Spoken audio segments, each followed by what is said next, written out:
Hello, you guys. How are you all? Thank you guys for being here.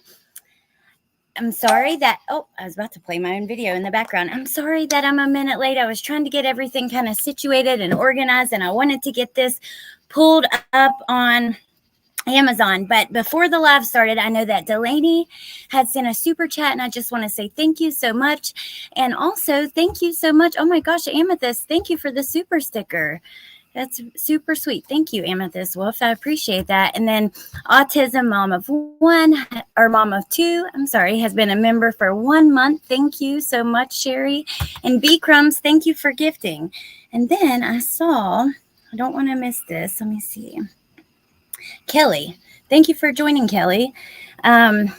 Oh my gosh, you guys, I'm excited. I can't believe the book came today. It came a little bit early. Oh, Bellis, thank you. Hey, Shay Benet. I'm going to say hello to all you guys, actually. I'm just excited, and it's been a few days since I've been on, so thank you for being here. And thank you, Abellas, for gifting 5 memberships, and welcome to the new members. Thank you, guys. I'm going to start doing something special, an extra special thing for members, but definitely check out the new emojis that I added and stuff. And then, okay, let me say hello to you, and then we're going to talk about what we're doing here and the plans and all that stuff. So hello, B Crumbs. Hey, Kelly. Thank you again. Hey, Rando. Hey, Shane. Our favorite Southern Belle. Hey, Michelle. Hey, Shanna. Hey, Tennessee. Hey, Leslie. Tennessee Vols girl. Natasha, good to see you. Hey, Jamie. Hey, Tess. Seek Justice. Hey, Lil Red. Hey, Pennsylvania Dog Mom. Hey, Boho Hobo. Hey, Mayla's mom. Oh, I'm so sorry. I hope you feel better. Hopefully, this will get you feeling better. Hey, Pointer Lover. Hey, Cutie Pie. Just hanging out with all of us because it makes me feel better, too. 35, see you later. Hello, and good to see you, Shay. I'm so happy to see you. Hey, Kimberly, Amanda, Forgets and Shiggles. Okay, so if you guys have followed along with the Watts case, then you probably know who Dylan Tallman is. He was in the cell next to Chris Watts. He has been on Lifetime. There was an incident where Chris got in trouble for having underwear and lube and all this other stuff. We're going to look at that actually in this little series because of this book. We're going to look at a few different things like that. But he's written a book. He's actually written several. So if you guys know, he was supposed to, well, he actually did the devotional book with Chris. Now, Chris was on it at first, and now he's been removed.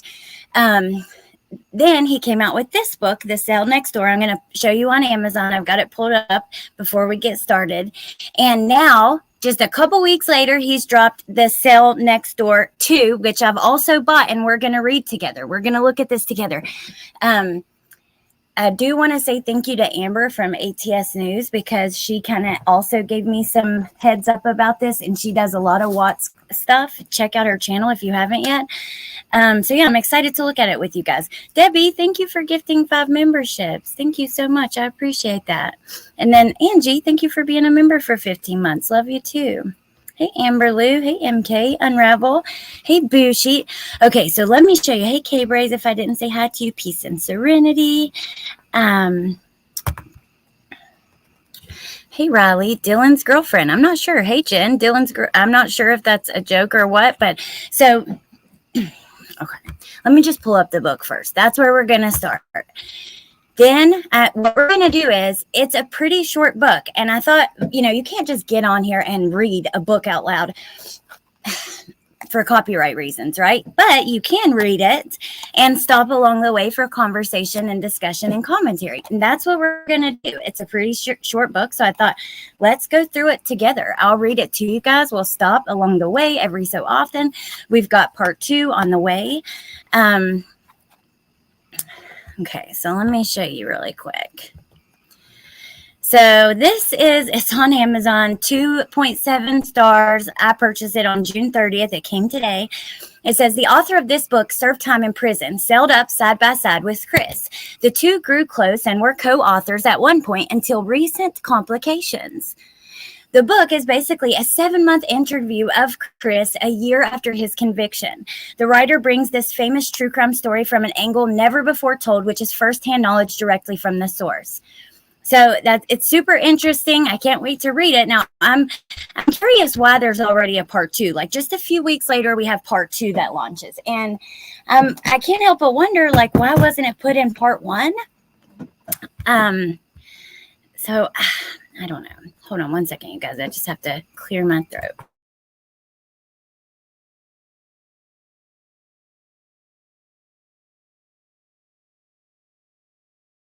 before I get reading to you guys. Okay, so let's actually take just a quick look at this before we get into it. This was a semi-recent article, and I did a records request on Chris not long ago. I requested everything, any incident reports, videos, audio, anything I could get. They didn't send much, but they did send me his visitor's log of every visit he's had at Dodge. And so I made like a video just scrolling through that. This kind of touches in on some of the stuff. I'm sure he gets a ton of letters, messages, all that kind of stuff. So this came out last August, almost a year ago. Chris Watts spends his days at Dodge Correctional working as a custodian, according to the WDOC, Wisconsin Department of Corrections, and largely keeps to himself. He does spend time corresponding with a number of pen pals, most of whom, if not all, seem to be female. So on August 13th, 2018, a Colorado father of 2 with a 3rd baby on the way appeared on TV begging the public for any information about his missing wife and children. For those of you guys who don't know, this is the first case that really brought me to YouTube. Like, just digging deep, watching people go through case documents, stuff like that. I've always loved true crime, but I had never like looked that close and that deep at a case like this. Oh, Tess, thank you. Love you too, and happy 4th. Thank you, Tess. Delaney, I'm glad that you're here. And I said at the beginning, but thank you so much for your super whatever you did before the live started. Thank you. This case got me into true crime. Shane said this case, no way, got you into true crime too. That's crazy, because yeah, that's what kind of brought me here. And those of you who don't know, so the reason I started doing lives, I was doing TikToks, and I'd reached out to Cheryl and Cadle to see if she wanted to do an interview, and she did, and we recorded that, and I put it out in video form on TikTok, but horrible quality. We decided we wanted to have conversations live, and I was like, well, I have this channel, I've been uploading my TikToks. A few of the other girls that I knew from that Watts community wanted to come on too, and we did several live streams. So yeah, and that's been years ago. Hey, Cat111, Roro, Dave G, good to see you guys. I don't know if I said hello to you, Dave G, but I meant to, so if not, hello. Jody Arias got me into true crime and trial watching. Oh, I watched a lot of her like specials on that one. So Watts eventually agreed to a plea deal in order to avoid a possible death penalty conviction. I don't know, Colorado they were getting rid of the death penalty not long after that, and they hadn't executed anyone for quite a while, if I remember correctly. But regardless, for whatever reason, he agreed to a plea deal.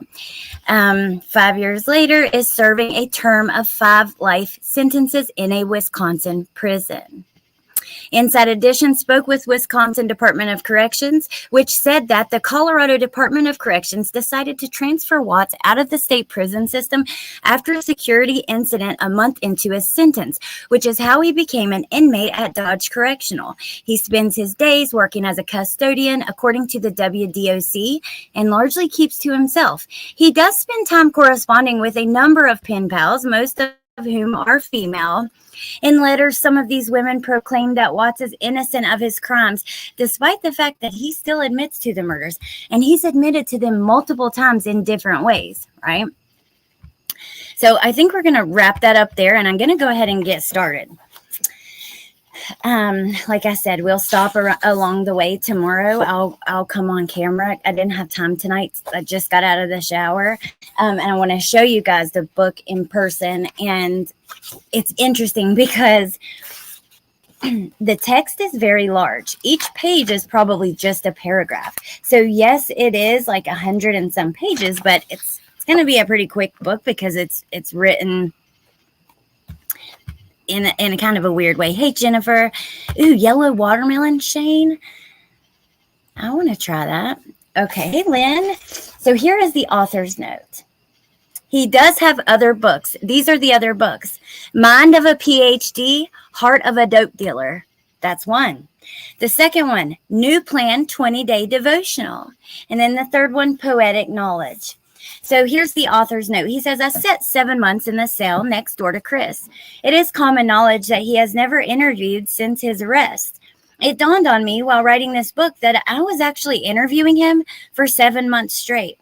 This is what consecrates my book from any other. I had to rack my brain for knowledge that was 4 years old when I sat with him. This is basically a documentary, a series for readers that appreciate true crime.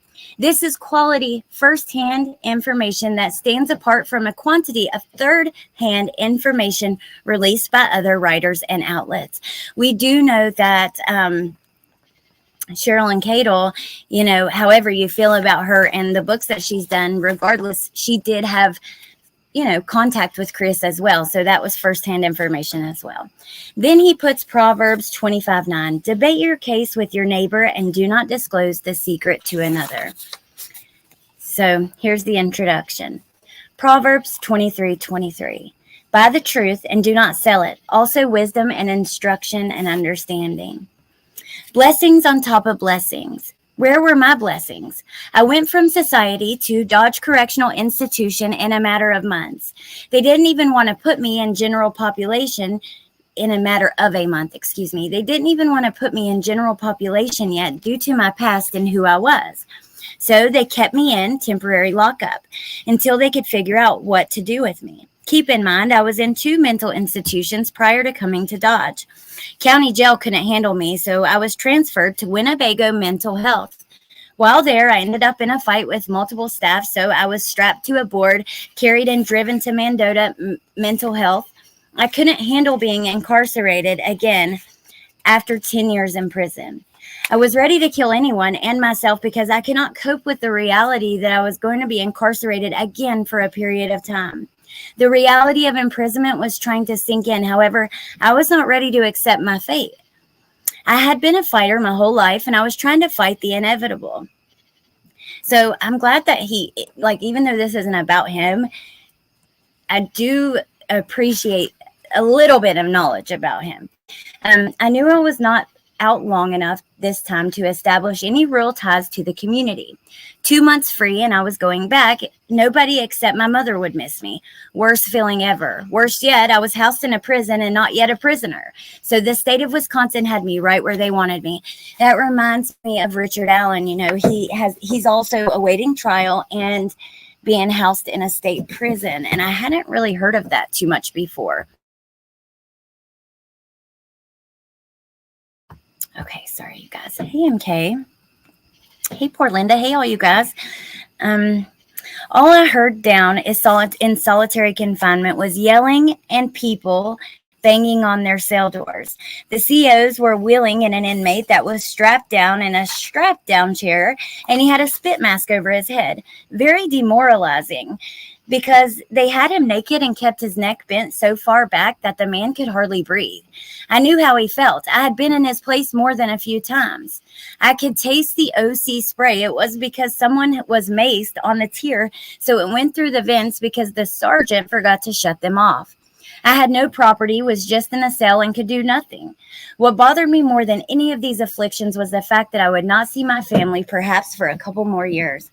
I would not be laid up with a woman again for perhaps a couple more years.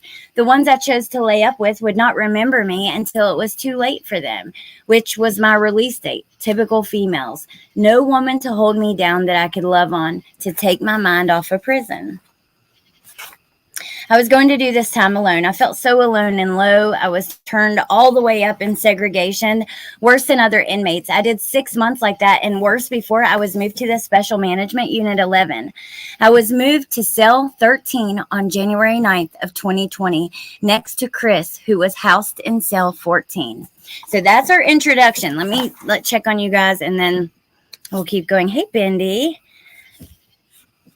Amber, we were talking about you just before you got here. Hey, Tony. Hey, Trinity. That's called life. Okay, so here we're already at chapter 1. These are going to be really short chapters too, by the way. This one starts with Proverbs 25:17.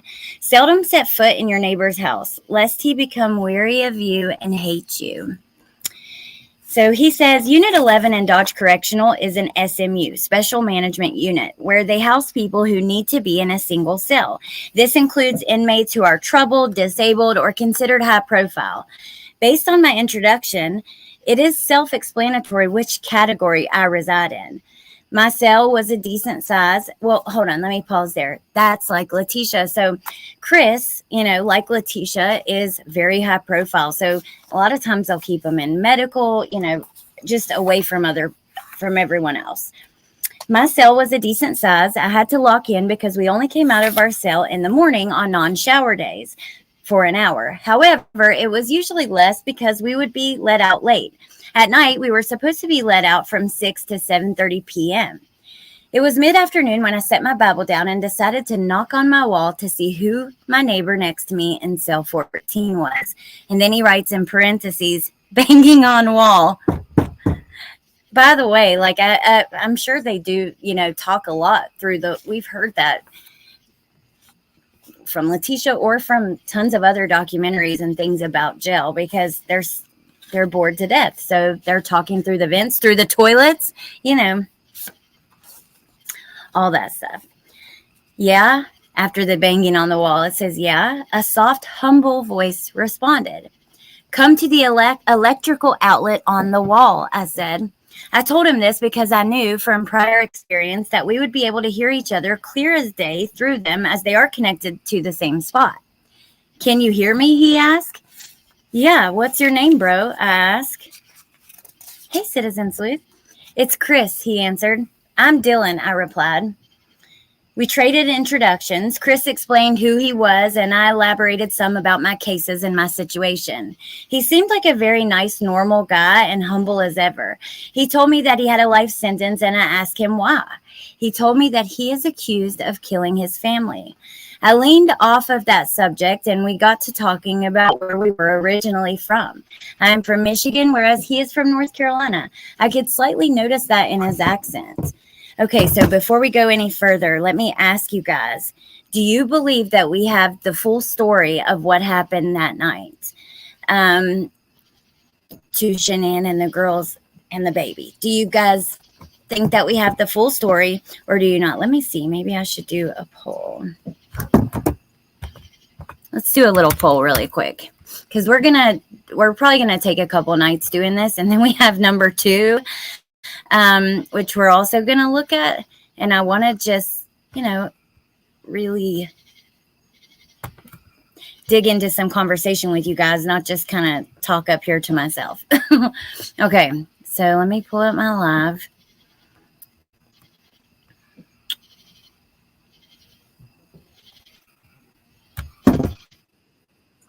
Oh, okay. Do you feel there is more to this case than what the official narrative states? I don't know if that's very good English, but let's just do it. Now, while I'm waiting to see what you guys say, I'll read just a little bit more. So Chris asked me, what is your faith? I am a believer in Christ. How about you, I asked? Same, he answered. I was relieved that he was not a Muslim as I had had this conversation before with a few people and wasn't a fan of doing so and didn't want to again. Do you have a Bible, I asked. Absolutely, Chris replied quickly and surely without hesitation. Let's perhaps study then. Are you busy, I asked. I asked this to challenge his spiritual knowledge because I was so well versed in the Word of God, I doubted he was anywhere near my level of knowledge of the Word. I was wrong. To my surprise, he matched me in biblical knowledge. We studied until 2 or 3 a.m. the day we met, and this became routine. We went to gym, we went to chapel, we ate, we went to the day room and used the phone. We studied the Word of God. A lot of people in jail, this is common. There's not there's a lot of reading happening in jail. A lot of people, when they're down and out, they lean on religion and stuff like that. So it is pretty common that people will get really well versed in the Bible. I even know people who did a lot of jail time who read they read, the King James Bible, they read the Quran, they read the Satanic Bible, like all these different Bibles while they were in there just to have something to do.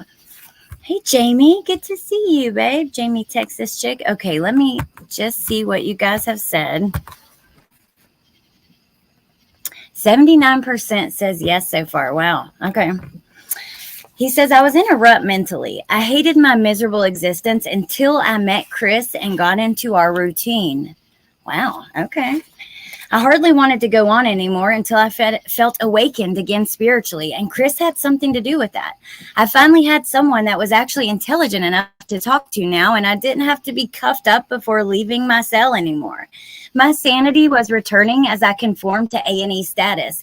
I was still not a convicted prisoner as of yet. Now we're on chapter 2. Angie says, I never thought there was more until I started watching ATS. The video of what appears to be a female carrying a child is undeniably worthy of looking into. So I have a video on that, a short. And, I don't know. It's hard to tell. I agree. It does look like that. But they cleaned that video up for the Paramount documentary. And I'm serious. It is even more like you can, to me, and I had a viewer take a picture of their TV, and I actually put this in my video. I'll try to find it and share it later with you guys. They took a picture of their TV and sent it to me in an email. You could see the TV and everything. And in this picture, you could so clearly see what I believe to be potentially a woman coming out of there. But that's just my kind of thoughts on it. But okay, so chapter number 2, he starts this one with another Bible verse. It says Proverbs 23:12. Apply your heart to instruction and your ears to words of knowledge. I'll have to find that for you guys. Hey, Sprinkled Donut. Dodge Correctional Institution is an intake prison where all inmates are housed until shipped off to their next destination. Dodge figures out where exactly that is by staffing the inmates' needs and determines their custody level. Dodge is a max, though it is run like a medium custody prison. However, if you are intake like myself, you are considered A&E status. This means you are treated worse than a max custody inmate because you cannot order electronics, books, clothes, shoes, or anything. Nothing at all. It's rough, and I was stuck on this status for 23 months due to Marathon County probation and parole not wanting me in society at all. COVID-19 also struck during my probation revocation process.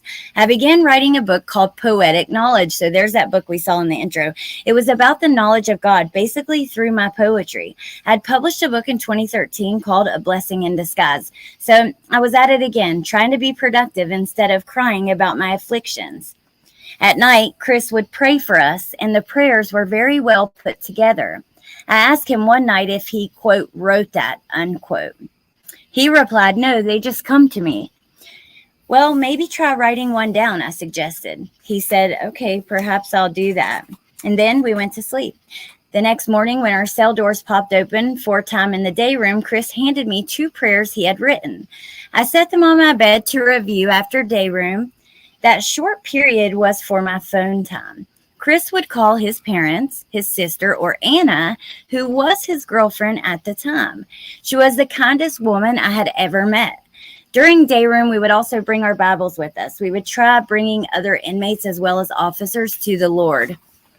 Wow, so according to Dylan, he and Chris would take their Bibles to the day room during their time out and try to bring other inmates and officers to the Lord. That's just interesting.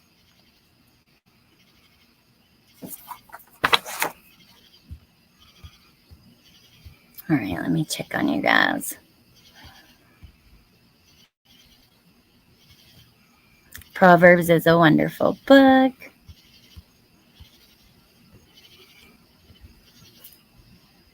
Oh, Jamie, you're his girlfriend? Thank you for being here. I appreciate that. I'm sorry that I'm missing the chat. Let me just look back for a second. Hey, Woofy. Jaime, let's see. Yeah, if you have any input or anything, yeah, just let us know. And I appreciate you being here, like I said. Okay. So, let's keep looking. You know that book I am writing called Poetic Knowledge? I asked Chris through the electrical outlet on the wall. Yeah, the spiritual poems, I like those, he replied. Dylan says, what would you think about co-authoring a book where book 1 will be my entries and book 2 will be your entries? He says, let's do it. Do you think you could get it published? And he says, I did it once, so I'm pretty certain I can.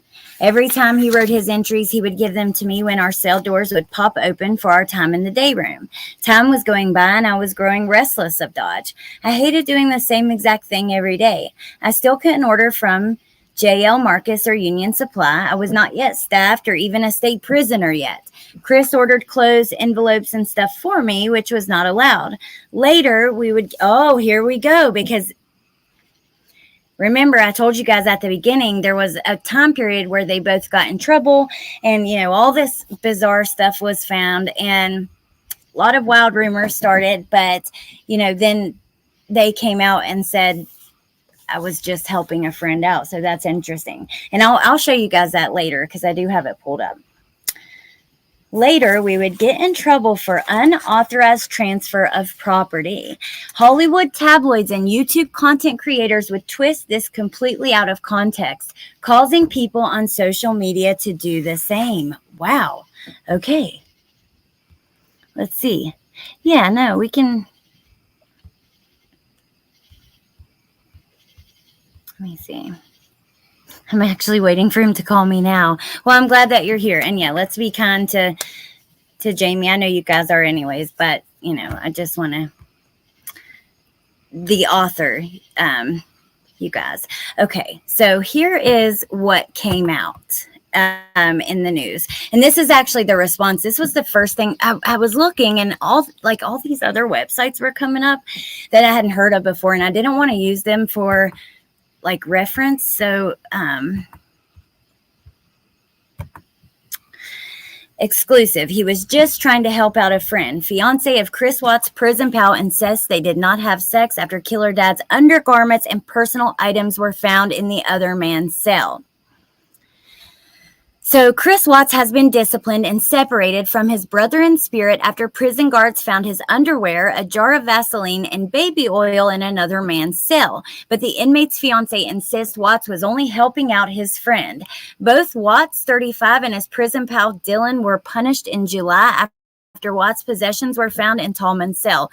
It was revealed last week. Reports suggest the discovery showed the two were getting it on while in prison. This is what the Daily Mail says, that reports suggested. They're not saying that that's what was happening. The discovery forced authorities to separate the two jailbirds who had grown close as they served out their sentences in adjoining rooms. But Krista Riccello, Tallman's fiance, tells Daily Mail in an exclusive interview that they are really good, merely good friends who found each other in prison, and they are not lovers. She says, I can definitely prove my fiance is not gay, and neither is Chris Watts. And I don't believe that force of circumstance, because they were locked up, led them to have any sexual contact. These accusations are just crazy, and I just have to laugh at it, she added. She explained that Watts and her fiance are now finding life hard in prison following their separation. And there's Chris. So, yeah, and I'll never forget when this came out. It was it shocked me, confused me. There were lots of rumors. That's true, what the book says. Again, remember, it says Hollywood tabloids and YouTube content creators would twist this completely out of context, causing people on social media to do the same. So,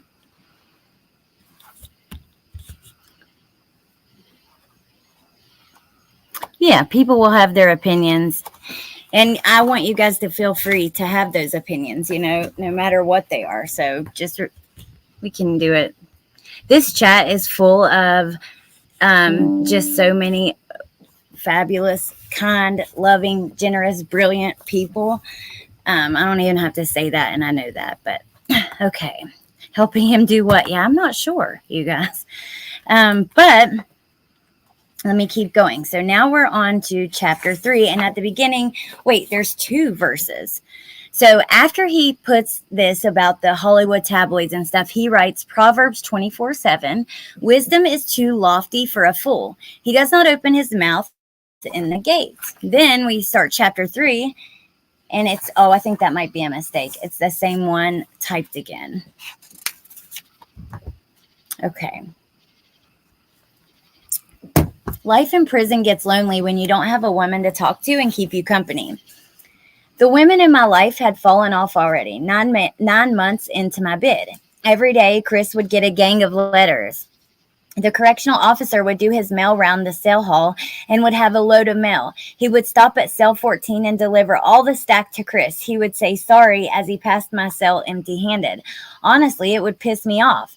Nobody gave a damn about me except my mom, my cousin Bree, and my Aunt Jay. He had a lot of fangirls and his girlfriend, Anna. He also had his parents. I didn't have as strong of a support system as I do now. That partially has to do with where I was at in life. So at this time, now the woman who did the interview with Daily Mail, his ex-girlfriend, she actually wrote to Chris. That's how she met him. And Chris passed the letters off like to other inmates.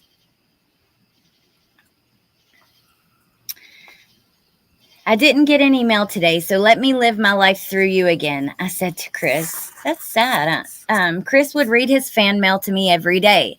Occasionally, there would be hate mail. It was not until a few weeks into his routine that Chris decided to give me one of his fangirl letters. Here we go. I guess it's going to get into that. It was one night when we were talking that he told me that he had a girl for me to write to. No, man, I don't want any of your groupies, I told him. Well, this one is probably the one for you, he said. If she is a good one, then why are you giving her to me? I questioned. He explained, because the Lord told me to give her letter to you. He never wrote to her, and instead of throwing her fan letter in the trash, he decided that perhaps I would give her a shot, so I did. How disturbing is it that he's getting fan letters, and that it's called like fan mail and fan letters to this man who admitted to, and let's say whether you believe it was just him or not, at the end of the day, you know, it was him, and he was definitely there, part of it, you know, all of that stuff, even in all the different theories that people may have. And he has fans. He gets fan mail. It's fan letters. Like, I don't know, man. That's just, it's weird. Hey, J.E. Hey, Amber. Thank you for doing this, Alex. You're welcome. But I don't understand. Jane's blonde. You're so welcome. It's so crazy how many girls, women fangirl over family killers. I don't get it. Yeah, I don't know, man. I don't either. Fan mail. Chris would read his fan mail to me every day. All right. So her name was Chrissy. She was 42. She sent a picture and appeared to be short, pretty, and perhaps Italian. In her letter, she wrote to Chris, she presents that people deserve forgiveness and how she doesn't judge. She claimed to have lupus like his wife did, and also claimed to be a licensed clinical psychologist. I forgot about that part. Chris was not trying to hear any of it and gave me the letter. He said it was from God. However, later I would learn that it was truly from Satan. Damn. Sorry. Did not expect that. So did the Night Stalker. So, yes, Tiger Lily, I know. I've actually, I think I did a standalone video on this in the past. I definitely did some research, and that's when I found out about Richard Ramirez and like all the women that were in his little fan club. And of course, we have Bundy and his fan club. It's called hybristophilia, and it's like an attraction. Hybristophilia. It's an attraction to, it's almost like bad boy on steroids, right? It's like a lot of times when you're young, you might be like into the bad guy. He's like kind of tough and doesn't give a shit what anybody thinks, that kind of thing. Well, this is like that on steroids when you're a grown woman or whatever, you know. He ain't lying about the Satan part, Jamie. Well, because this is for like not just bad men. I'm not talking about like, you know, I can even see how that could still be appealing at people's times in life and things like that, like depending on what you're going through and all of that. But I'm talking about like the worst of the worst kind of men that have, you know, family annihilators. Okay. However, later I would learn it was truly from Satan. Hey, Nikki. I wrote her a letter saying that I was writing to her because Chris gets so many letters similar to hers. However, her letter stuck out, and with him and I being close, he entrusted me with it. I explained who I am and what kind of man I am. I held no punches. I was 100% with her. She loved my letter, or so I thought. However, she responded to me saying Chris's name 7 times and my name only twice. I responded by letting her know that I perceived that she was writing to Chris indirectly through me, based on the letter she wrote to me. Wow. Hey, Teacup. Wow, you guys.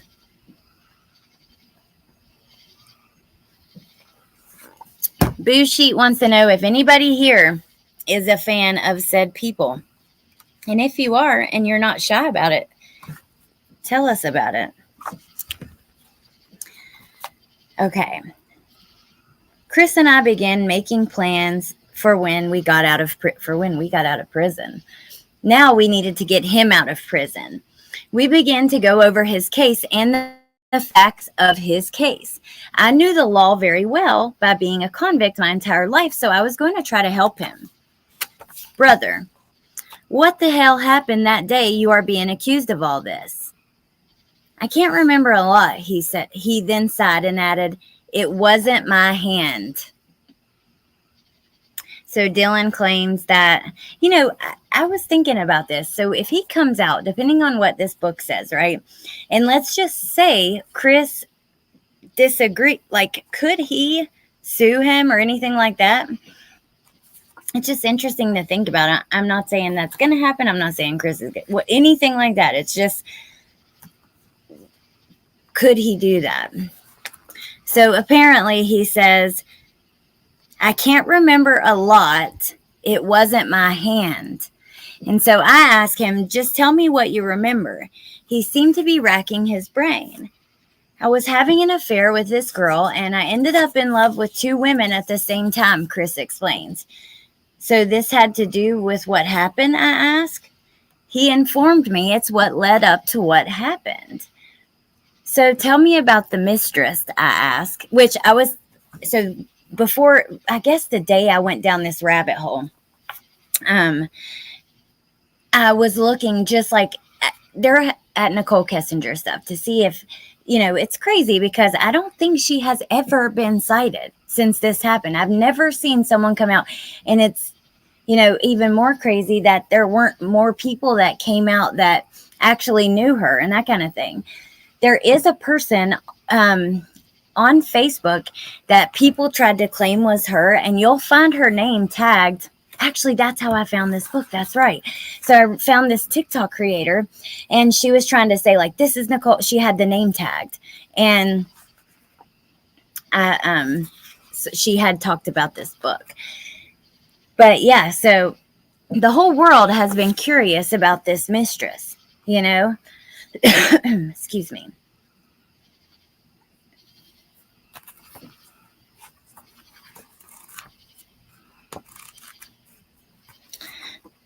I just want to know why these books are so short. Also, for $7.99 and $8.99 for books less than 30 pages each is crazy. How many will be published? Speaking from my book reviewer side, Leslie, actually, okay, mine is a lot more than that. But I guess are you reading it on a Kindle? And maybe that's why it's 30 pages, because it's like maybe 100 pages, but it's like a paragraph on each page. And I know for me, I paid. Actually, let me give you guys the details, and I will share the link with you. So in case you want to purchase it yourself or something like that, I'll do that at the end because it might take me a second to get the link. Just hold on there. Let me go to my orders and try to see the cost I paid for this. K-Braze, I do have a candle out here, but it's a citronella candle. Okay, so we have this part 2 will be here in a few days. Buy it again. So this, wait, I can get the link right here.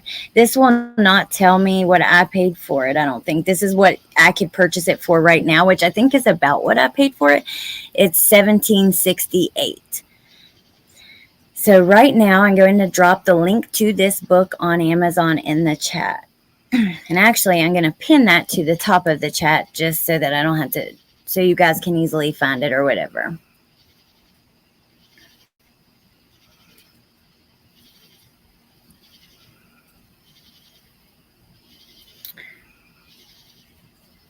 Okay.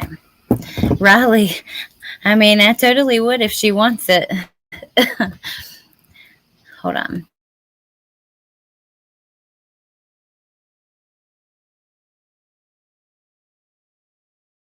Okay.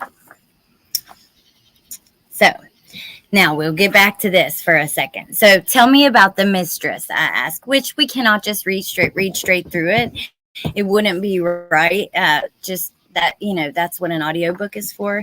Some of this has to do with my opinion, what I have to think about what we're talking about. You know what I mean? That kind of thing. So we have to not just read straight through it. But regardless, tell me about the mistress, I ask. He confessed she is of evil spirits, like Jezebel. Let's just call her Jezebel then, I suggested. That suits her. He agreed. Jezebel was a character in the Bible. Let me look this up before I get it wrong.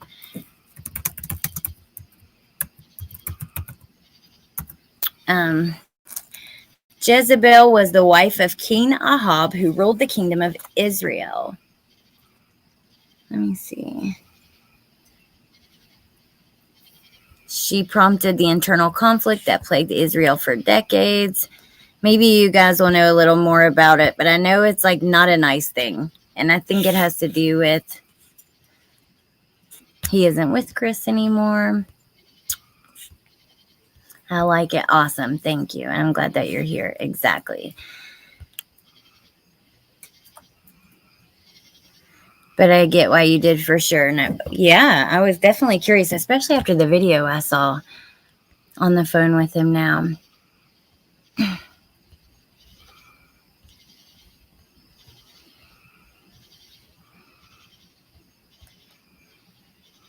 I read on Kindle. Okay. The paperback. That makes sense. Leslie, thank you. I think Nicole had help. I think her father was well connected. Well, that's, you know, as an adulterous woman. Thank you, con artist. That's a lot of the public, you know, they have wanted to know more about the mistress.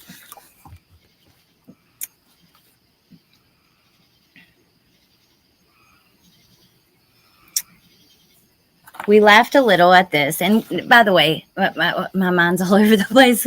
This was knowledge long before this book that they called her Jezebel, by the way. So we laughed a little at this. He wasn't going to open up more on the actual incident. So I tried something that would be a little more comfortable for him. Plus, he was becoming so cool, and I really didn't want to spoil my opinion of his character just yet. However, I don't think I would have judged him because I had been around some inmates convicted of worse crimes, believe it or not. Worse. Mrs. Bendover, there are a ton of rumors about that. What made Jezebel so evil, I ask? He answered Proverbs 7:26 and 7:27. And that was as far as we got on the case that night. So Proverbs 7:26 and 7:27, he inserts here and says, "For she has cast down many wounded, and all who were slain by her were strong men. Her house is the way to hell, descending to the chambers of death." For she has cast down many wounded, and all who were slain by her were strong men. Her house is the way to hell, descending to the chambers of death. I want to know what she deleted from her phone too. And so Riley says, I think it's very interesting Nicole has never shown herself. I don't know if that speaks to her guilt or innocence per se, but definitely could. And I've thought about that before because of her searches about Amber Fry. she had done these searches that were about like the public's, I can't remember exactly what they were, but it was about public's perception of Amber Fry, who was the mistress with Scott and Lacey Peterson, with Scott Peterson. And, you know, Nicole Fry didn't go hide and never show her face again.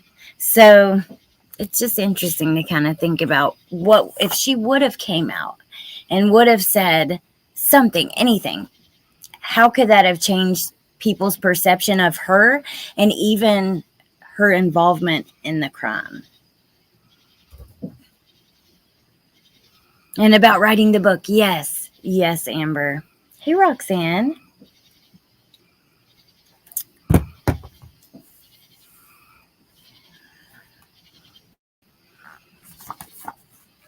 Okay, my email's on the bottom though. Jaime, I would have if I have a couple questions that if you could ask him, but I would need to think about it for a minute because I've been thinking about this. Amber and I were talking about, you know, what we would ask him if we could. If you don't mind, please reach out to me. I would love that so much. Okay, so after reading the passages he provided me with that night, I had the idea that he was trying to tell me that this mistress had something to do with his case.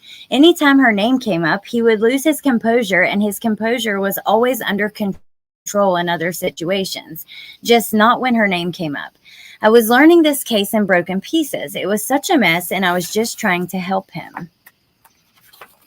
The next morning, when we were discussing what we were going to do that day, Chris gave me the daily rituals of 1, writing in his journal, 2, watch a sermon, 3, read a devotional, etc. So on this particular morning, I told him of a guy I did time with that had his whole day scheduled. I explained that the guy would wake up and turn the TV on to Good Morning America, eat, brush his teeth at an exact time, take a shit at an exact time, read a chapter in his book at a certain time, watch the same shows at the same times. He would use the phone at the same times, do a word search at the exact damn time.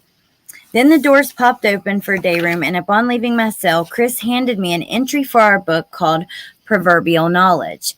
It was called Playing the Harlot. It was based on Proverbs 5:3-5.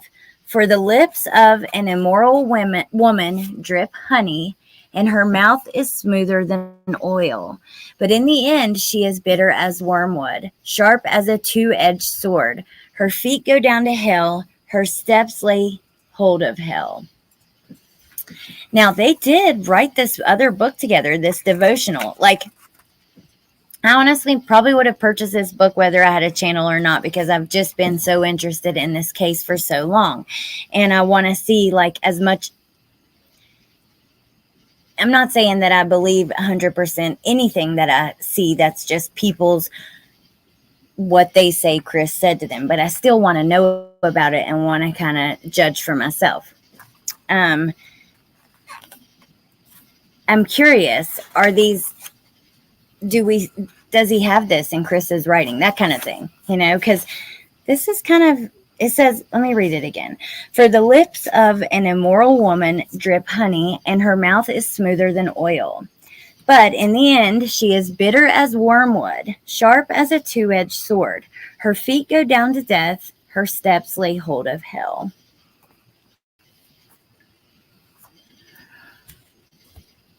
Okay. Yeah, true crime and tie-dye.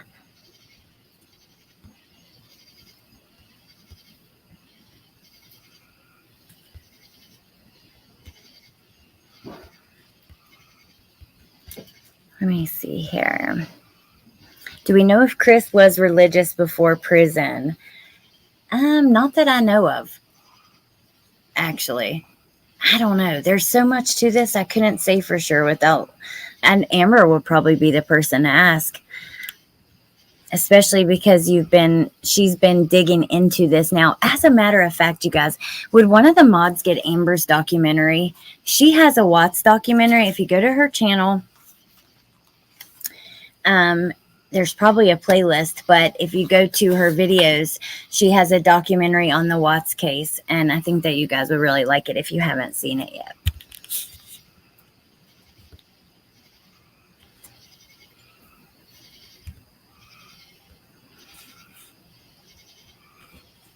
Okay, I'm going to keep going.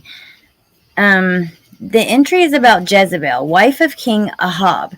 She wasn't a believer in God and persuaded her new husband to worship her god Baal. She also had, I may not be pronouncing this correctly, she also had the prophets of the Lord persecuted and massacred. It matched another entry that he gave me that said how Jezebel made the king kill and how it was his hand, but her that made the decisions. Chris was trying to tell me his story through scripture. It also reminded me of another entry he wrote called Plucking and Cutting. He describes how Jesus says if your right hand causes you to sin, cut it off. It's better to enter heaven maimed than to be cast into hell whole. Okay, so is the point, like, do you guys get it? The mistress is brought up and then we go straight to this, right? And so it's kind of like saying something without saying something. He was somewhat religious before prison. Moved and changed her name. Yeah. Oh, thank you, Lynn, so much for getting that. Yeah, you guys.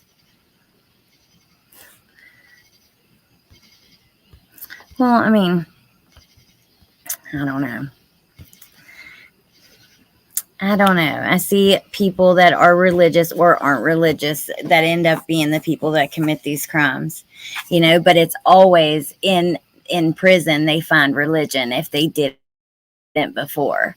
And I don't know if that's just because they have nothing else. Is that kind of like, what do you guys think? And let me see what our poll is at.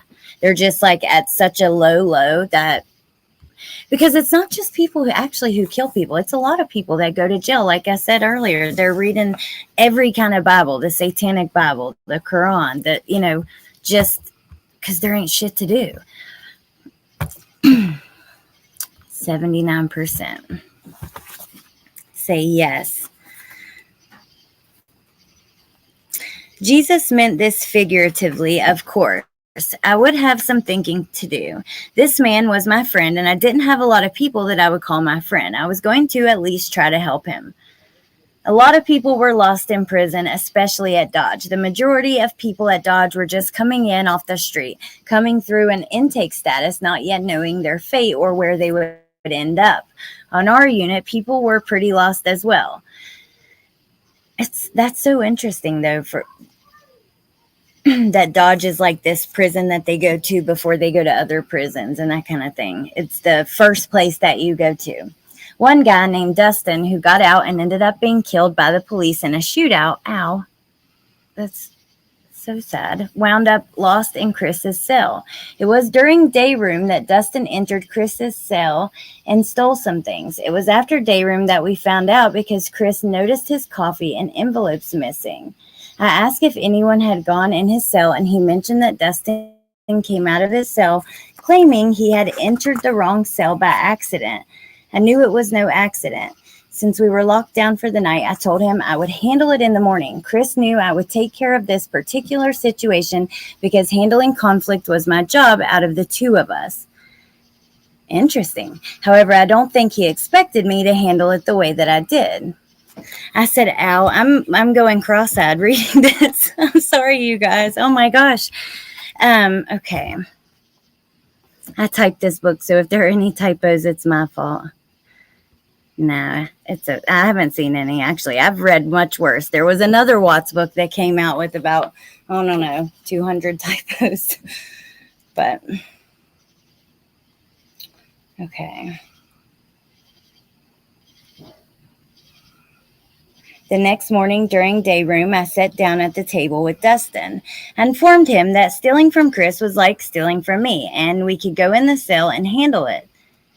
Fight. The guy stood up, so I got up. Then he threw his hands up and jumped backwards, thinking I was going to hit him, causing a scene. In prison, we call this dry snitching. The COs came running and commanded us to lock in our cells. Long story short, I ended up with 16 days of room confinement. I could have handled that situation a number of different ways. Being on confinement was what Chris and I call being in the wilderness. That's when we wrote God's Plan 40-Day Devotional. That book was renamed and it is now called New Plan 20-Day Devotional. Oh, okay. So it was 40 Dylan did 20, Chris did 20. It's solely authored by me. I had Chris calling my mom for me and passing messages because my phone privileges were restricted as part of the room confinement. We got a lot of writing done. We spoke more about our lives and also spoke more about our cases. We made a breakthrough. Oh, okay. Well, we know that Tisha was also making calls for other people. That's why we thought that her last calls were in this particular month when we were getting calls, and come to find out we couldn't even get those because they were made for other inmates.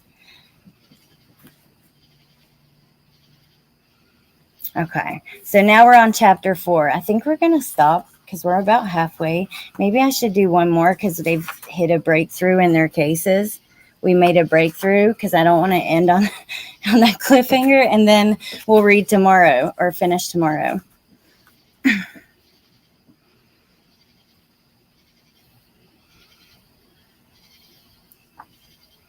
Okay. It is better to dwell in a corner of a housetop than in a house shared with contentious women. That's Proverbs 25:4, and that is what is at the beginning of chapter 4.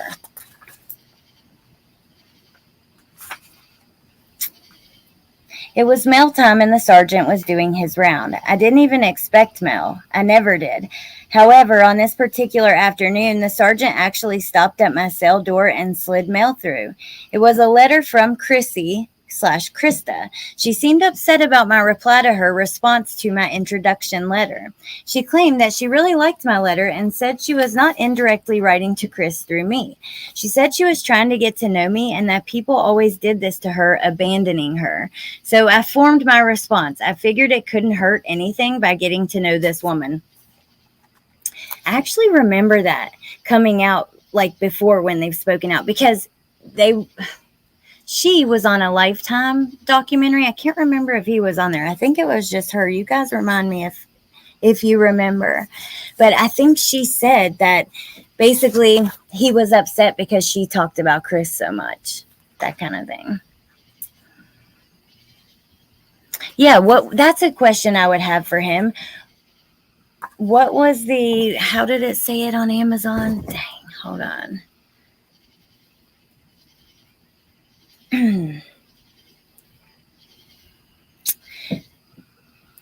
The two grew close and were co-authors at one point until recent complications. Could he, what were the recent complications? If there's anything else that can be said other than that. What kind of complications? She said she has the stuff in Chris's handwriting. Oh, okay. I may not be able to go back and find it. I might have to look after. Yes, he did give. Well, I think that was for a class he was taking or something, but I know exactly what you're talking about, Fancy.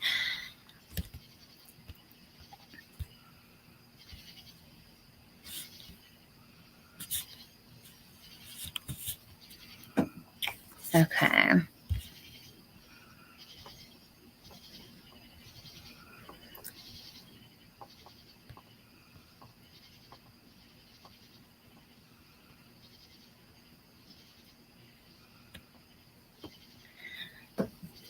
Okay, I missed it too. It's all right. I don't care. Okay, so now we're on number 4. Like I said, it's better to dwell in a corner of a housetop than in a house shared with a contentious woman. So Krista sends a letter back. He figures it's not going to hurt to get to know her. I hollered over to Chris and asked him about his mail because he was awfully quiet. So is the woman in the quote Krista or NK? He told me he had received a very strange letter. It was from someone named Becky. The woman said that NK said she still loved him and was thinking of him. He ripped up the letter, flushed it, and claimed it was a hoax. This also was out in the tabloids at a certain point, and I don't think it was even in the news. It may have been, but I do remember claims that cellmate, Chris Watts' cellmate says Chris believes his mistress is writing him under other names, that kind of thing. Have you ever received mail from anyone before claiming that NK still loved you or anything even close to this? I asked. No, Chris replied. Okay, then it was her, I pointed out. Becky, he asked. No, it was NK, I answered. I told him that he shouldn't have ripped up the letter because he may need it later. He said he wasn't thinking about that at the time. This mistress really gave Chris anxiety. It was more as if she scared him a bit. I rarely saw him lose his cool or lose his composure. However, this woman just sending her love gave him reason to pause, and not in a good way.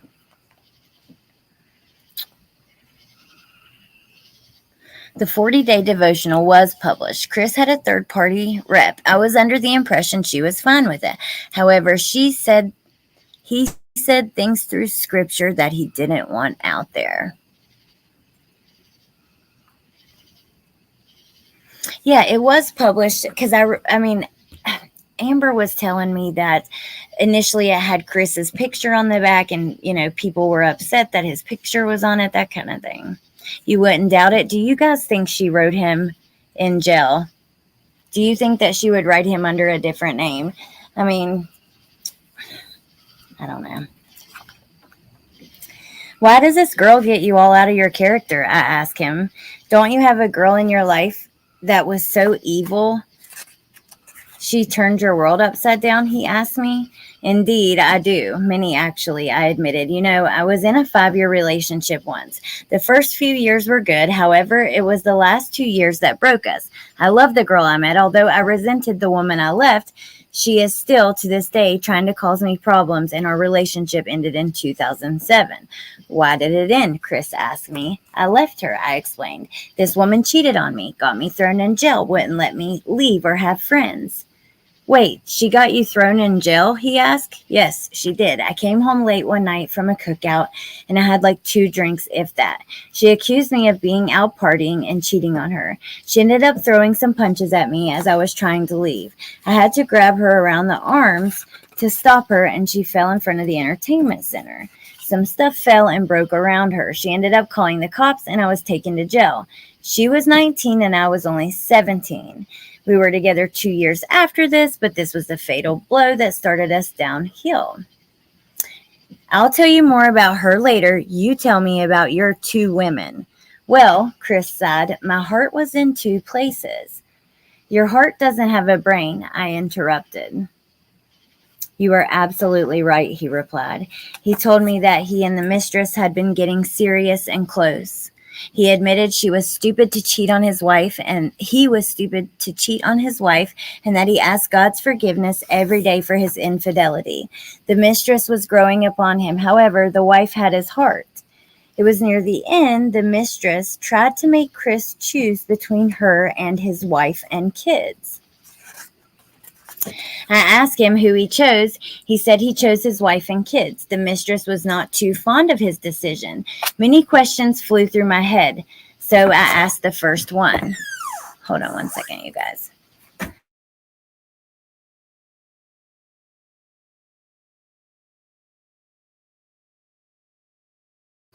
Okay, sorry.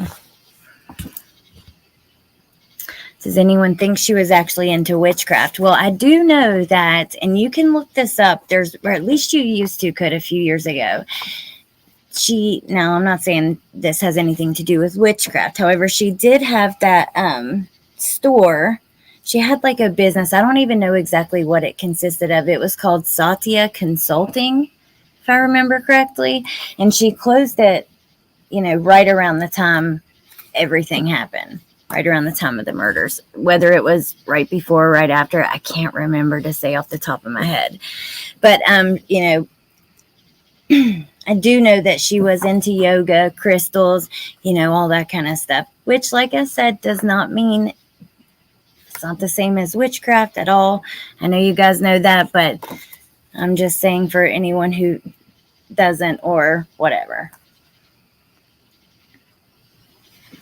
Amber says, yes, I believe she was into witchcraft. I think she was.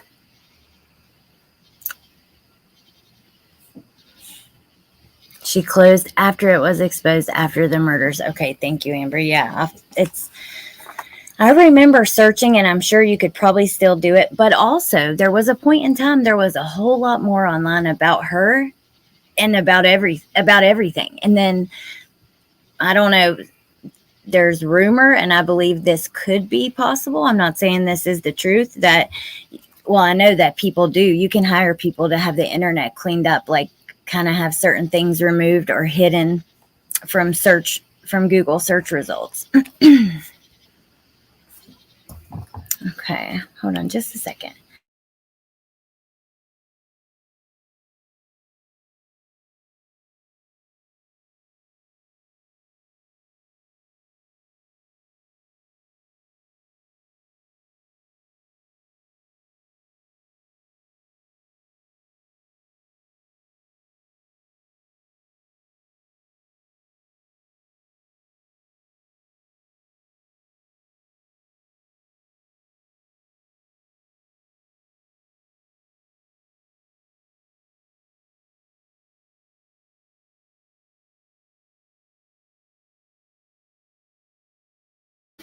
Okay, sorry about that, you guys.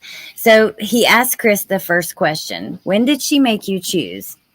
Chris admitted the night of the incident. Did your decision have any bearing on what took place? Like the incident, I asked him. Well, he said, by then, my wife had already found out about the affair. This was around the time I was going to try working through our problems and try mending our relationship. I had kids with this woman and we were married. I couldn't throw all of that away for some woman I just met, although I was about to. Yeah, I know about falling fast for a new woman because it happens to the best of us, I replied. David and Bathsheba, I reference the Bible. That's a perfect example. There are those temptations put in our path that we are supposed to overcome. Jezebel, or NK, was the forbidden fruit, which made her all the more desirable, I answered. Yeah, and it was costly, he admitted.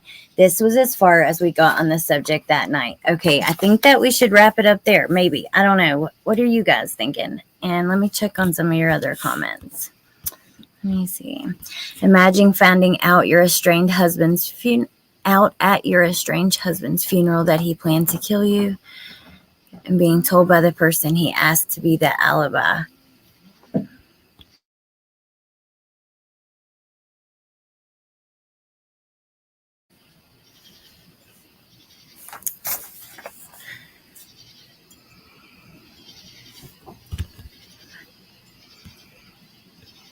Yeah, that would be terrifying. All of it's terrifying. Ooh, I dropped the book. Sorry.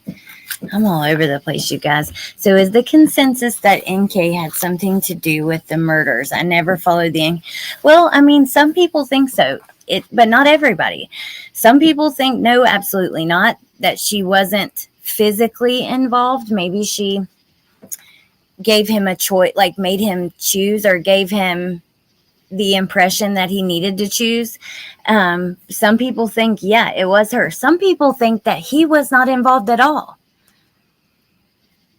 Like, seriously. So, I don't know. Hey, Johnny.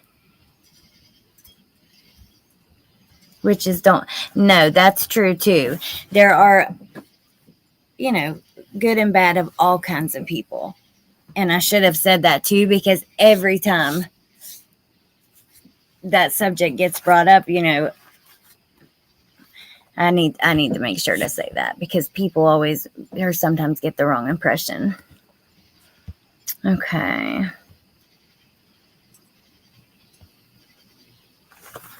You're going to leave us hanging? Keep it going.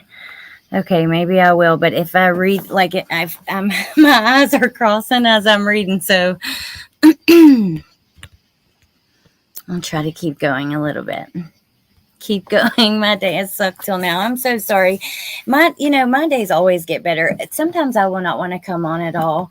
But then I'm so glad that I did, because I feel so much better. I've just been feeling like so antisocial, you guys. Like, I don't know. I know you know what I mean.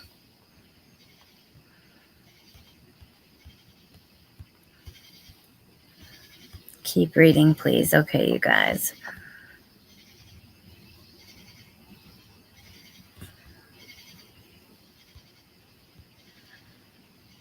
I don't feel he harmed the girls, and I'm not 100% See, Tony says I'm not 100% convinced he even harmed Shanann. A lot of people, it's all over the place. A lot of people do feel that way.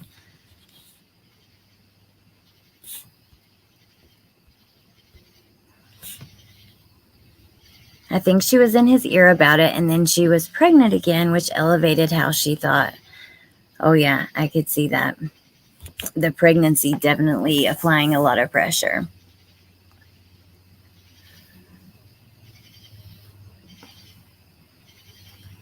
Okay. Number 5. Proverbs 26:5. Answer a fool according to his folly, lest he be wise in his own eyes. Around 4:30 p.m., we would let out to go to rec or gym, depending on the weather. On this particular day, we were at the gym. Everyone decided it would be Unit 11 versus the GP workers, who were exceptionally good at basketball. However, Chris and I were a little better, so we got stuck with the misfits. One misfit named Collins didn't even know which end of the court to shoot from. The one shot he did make, he scored from the wrong basket. I kept using him as a pick as well. It was hilarious. We still won. After the game, Chris, me, Collins, and some other guys were standing around talking. Collins, you are a virgin, so how do you even know that you are the way you are? I asked him. He was claiming to be transgender. I don't know. I haven't been with anyone, but I would like to be with a woman maybe, Collins said. Y'all are just confused. You believe in the Bible, right? I asked. Well, yeah, Collins answered. You cannot put your bra and panties on a lamp. Otherwise, it won't light up the whole room, Chris said. I almost died laughing. Jesus said that, I said, laughing. Jesus actually said, don't put a lampstand under a basket or it won't light up the whole room. While we were all talking, the COs came over the loudspeaker and announced that recreation was over. Okay, so, yeah, I don't have anything to say about that. Who you're attracted to doesn't have anything to do with your identity. Those are two different things, you know what I mean? But I'll just keep reading. On our way back, there was this female CO walking directly in front of Chris and me. Her hips were swinging so hard that she may as well have been on a stage. I pointed at her ass and told Chris, bro, look. I pointed at her voluptuous figure snaking her way along in front of us. No, Chris replied, looking away and down. You mean to tell me that you can't notice that nasty walk she's got on her? I questioned.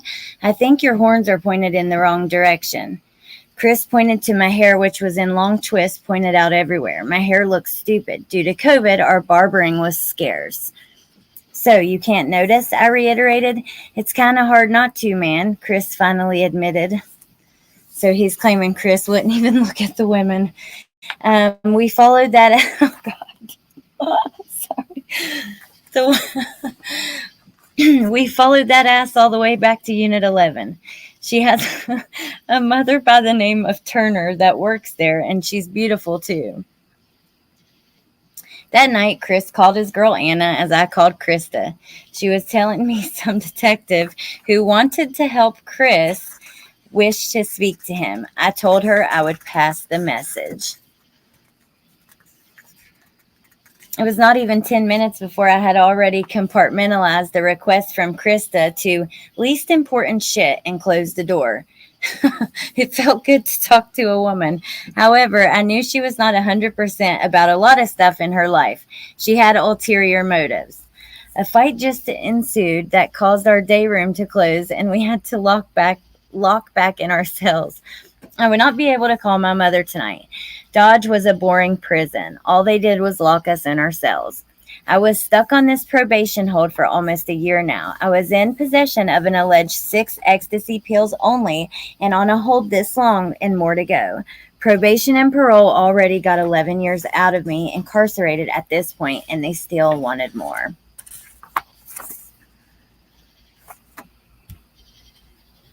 We need a visual of you reading this, Allie.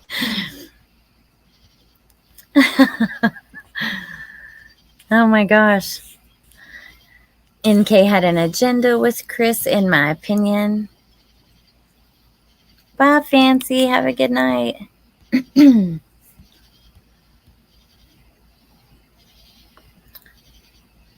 No, that was not inappropriate. You share. I wasn't sure if you meant you or something else, and so I didn't really know how to take it. But I'm so sorry that happened to you. And you can share whatever you want. You can put whatever you want in the chat. Don't ever feel like that. Okay. As long, whatever you're comfortable with about yourself that you feel like you want to share or need to, that's okay with me. Okay. And since we were already locked in, I sent my fishing line over to Chris's cell to get some food. The line was made out of dental floss with a comb at the end. He would see my line, then slide his out under the door to catch mine. Then he would pull it under his door. Next, he would attach the food, which was chips, flatten them, and hit the wall, meaning it was time for me to pull them in. Chris looked out for me on Canteen. He was also allowed to order from the catalogs, and me, not being staffed there, I was not. He ordered me clothes as well. He gave me a brand new thermotop and boxers. They had his name and DOC number stamped in them that I could not erase. It wouldn't come out. So remember, there was that news that came out that said, he was found with Chris's underwear and all this other stuff, and it, there were a lot of rumors that started because of that.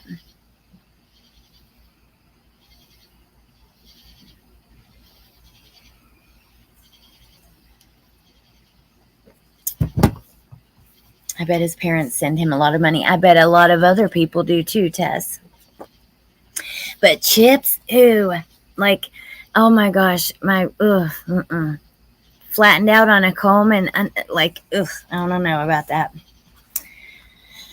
That night there was an argument between two guys. I will just say a black guy and a Puerto Rican. Wait. Okay. I will just say a black guy and a Puerto Rican to disguise their identities. They had some words and then decided they would fight when the doors popped open. This was normal on Unit 11. We went to sleep after we prayed and ate. It was morning and the doors were popping open, 2 at a time for cell cleanup. I was tired. I was up and washing my face when I heard thumping and radios going off with keys jingling. The two guys were fighting. It didn't last long because 20 staff showed up to break it up and haul the guys off to segregation. They were both maced, so the pepper spray was in the air and we were all choking on the spray. Chris was very quiet on this particular morning. Finally, my cell popped open for cell cleanup. The tall swamper, inmate worker, came into my cell to put the cleaning solution in my toilet. I started giving him body punches. We did this every other morning. Well, I gave him punches that he tried to block and failed. It was fun. You guys, please stop, Chris said in a worried manner. We stopped the horseplay. Chris was scared for us. He didn't like us fighting and was worried we would get hurt. I thought to myself that this man supposedly killed his family, so how did a hint of violence scare him? Plus, with the fight just taking place with the other two guys, it was probably best for us not to be fighting either, playing or not. What do you guys think so far? Like about what, the way that he claims Chris's personality and all that stuff. Like, what do you guys think about that? Okay, so I was getting restless. I wanted to go back home to my family. I wanted to be laid up with a woman. I wanted to be able to eat what I wanted when I wanted. I wanted to have my phone, no locked doors, and I wanted my real clothes instead of prison greens. I don't know why I was stressing when my spiritual brother next door had a lifetime to do in prison. I knew a lot of brothers that were never going home, so my situation was nothing to complain about. We're almost done, you guys. We're just going to finish it out, I think. I think that's the best thing to do because we're like 3/4 of the way there.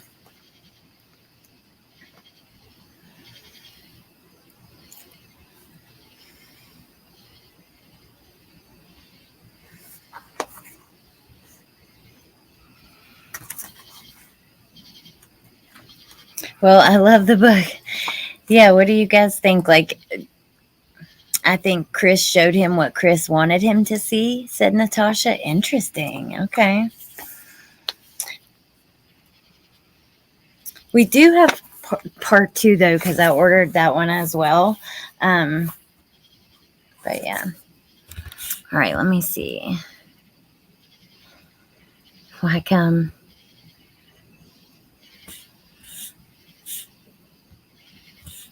very interesting. Gotta have it. Keep going. I'm still here listening. We are putting some chairs together for the patio. Awesome. I want to get some new, nice patio furniture. Like, I want something that's like retro looking. Like, I don't know. I have an idea in my head what I would want it to look like. It looks like what my porch looked like as a kid, kind of. Hey, Lori. Yeah, don't be sorry, Angie. I think Chris tries to please whoever he's talking to. Okay. So this one says, and I don't know what verse. Wait, it does say Proverbs, but this one doesn't say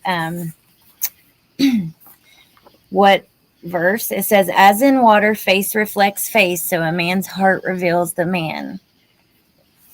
So, hey, I'm that guy, Chris yelled over to me. I came over to the outlet on the wall in my cell. What do you mean? I asked him, puzzled. The guy who planned his whole day, he replied.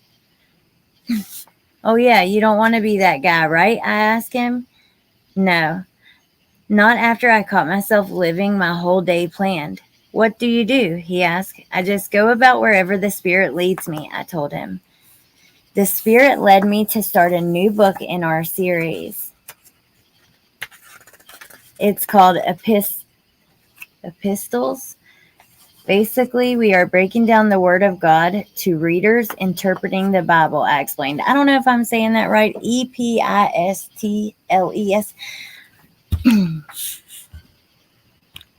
Oh, Punksy, thank you for rejoining. I don't think I had seen that yet. And MK, thank you for gifting 5 memberships. Thank you, guys. I appreciate that so much. All you guys, thank you. And welcome to the new members. I don't think he's told the truth yet, Amber says. Ooh, Lori, you've been a member for 17 months. Thank you. That's crazy. Such a long time, such a short time. It takes forever and it flies. Or it goes so slow and it flies at the same time. Epistles. I got it right. Thank you. Okay. That's what we do all day anyway, so why not? Chris agreed. Since he was going to break routine now, we talked for a while. He told me about his girlfriend, Anna, and his parents both sending power of attorney paperwork to help him with his appeal and getting him a lawyer. I read the papers and explained to him that neither of them had anything to do with talking to his lawyer, nor did they have anything to do with his criminal appeal. Both sets of papers only had to do with his finances. He never signed them. I wouldn't have signed them either. His girlfriend and his parents had enmity between them after that. Enmity. I don't know what that says, you guys. I'm sorry. I don't. Enmity between them after that. Possibly, however, Chris's parents agreed to pay half. This Earl guy was not a licensed attorney, but really a jailhouse lawyer. Chris's parents never did pay their half, but Anna put all of the money up. She swore that he was an attorney. However, his parents swore he wasn't. They weren't going to put up $1,700 or something close to that amount. Chris had a recent conversation with Anna where she cited Genesis 2:24. Therefore a man shall leave his father and mother and be joined to his wife, and they shall become one flesh. Honor your father and your mother, Deuteronomy 5:16, Chris replied. After this, Chris saw a scripture that he took to heart and walked out of his relationship with Anna completely. So basically saying that Anna was like, hey, at a certain point, it's about us. Hi, Rusty. And it's not about you and your parents anymore, right? at a certain point you grow up and it's about you and your woman, which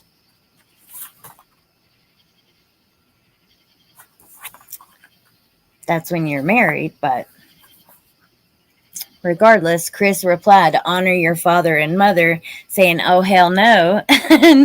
and then he walked out of his relationship with Anna.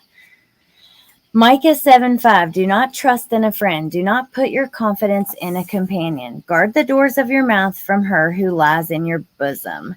However, Chris failed to read Micah 7:6, which says, for son dishonors his father, daughter rises against her mother, daughter-in-law against her mother-in-law. A man's enemies are the men of his own household. Anna tried to point this to no avail. I liked Anna a lot. I also liked his parents. I was an unbiased neutral party. He ended up walking away from his relationship with Anna. She had me ask Chris why, and I did ask him.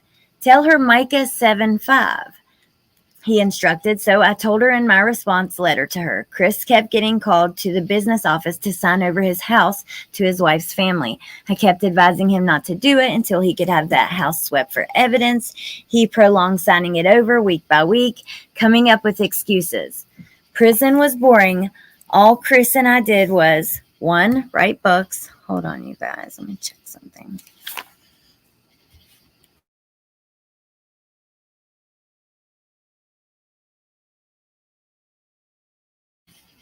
Okay. All Chris and I did was 1, write books, 2, study the Bible, 3, work on our cases, pray, I'll just read them, pray, work out, play sports, use the phone, eat, study more, talk some more, write letters, etc., etc. After working out, Chris and I started talking about our women. I explained that Krista can be a little crazy. He informed me that his wife had a crazy side because she was from Jersey. I began venting to him about how no matter what I do, the justice system keeps judging me on my past where I am on my past. Chris listened silently and then replied saying, I wish they would judge me on my past. He said, instead, they only judge me on that one day, he added. You're absolutely right, I said, because you have never been in trouble with the law. You were a hardworking citizen. You were the perfect father, righteous husband, I added. Well, I did commit adultery, so I was a terrible husband, he said. That's hardly a crime, I pointed out. So were you going to leave the wife at any point? Yeah, that's hardly a crime, but no, I felt bad for cheating and tried to work things out with my wife right before the tragedy, Chris told me. Was your mistress upset about it? I asked. Oh, yeah, he answered me. I have to ask, why the first confession? It's all a confusing blur, he managed. Okay, then why did you switch the confession to you taking all of the responsibility? I asked him. He says, because I wanted to honor my wife in death as in life, for her family as well, he admitted. Are you going to at least appeal and get the correct story out there, I asked. My character is assassinated anyway. I don't need that stress on my wife's family because even though they hate me and want me to rot and die, I do care for them, he answered. Well, bro, which confession was the truth, I asked. The first confession is the closest to the truth. However, I don't know if I can go back through court and relive all of that again, he informed me. Let's just pray on it. God will lead you in the path you need to take. It's the glory of kings to search out a matter. However, the glory of God to conceal a matter. I cited. He understood. Okay. Hey, Ava. We're almost done. Proverbs 28:17. A man burdened with bloodshed will flee into a pit. Let no one help him. Time was going by fast, and our progression with the books was coming along quickly. We had our God's Plan series up 6 books. 40-day devotional, poetic knowledge, book of prayer, epistles, mystery through the ages, proverbial knowledge. The staff members were beginning to crack down on us for any and every little thing. We wrote our entries for the books with my legal loan paper, which had my DOC number stamped on them. I had to send the manuscript out to somebody at risk of it being confiscated. That would be 7 months down the drain, and I wasn't risking it. I had to figure out who I could trust with it. Krista said she would try getting it published, so there was that angle to perhaps consider. Chris and I talked more and more about our plans for when we got out. In the back of my mind, I knew for him the possibility was slim. However, I needed to instill hope in him or he would never try. In my heart, I believed he was a great guy that didn't belong in prison. He was not like the rest of the inmates I had been around during my decade in the penitentiary. Although a lot of people had a very low opinion of him, they were, of course, people who didn't know him personally. I grew close to his family. His mother sent me letters. His girl and sisters sent me lyrics. They were very nice people, and they didn't think of me as a no-good scumbag like half of society did. We delved deeper into his case and made progression. Chris was beginning to open up more to me about everything. On this particular day, we were discussing his case/appeal. I was looking for grounds for appeal. Hold on, you guys. I gotta grab something. Just 1 second. I do apologize, but if I don't, I'm gonna get booted, so hold on.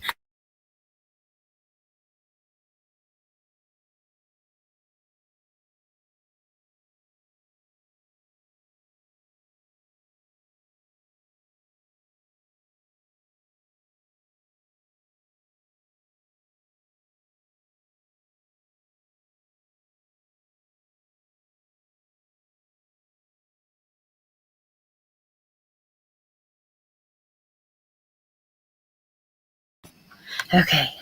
Oh my gosh. We are almost finished, you guys. I can't believe we got through this in one live. It's only been an hour and 30 minutes. And we've talked a lot along the way. Yeah, they are awesome in here, Jaime. Thank you.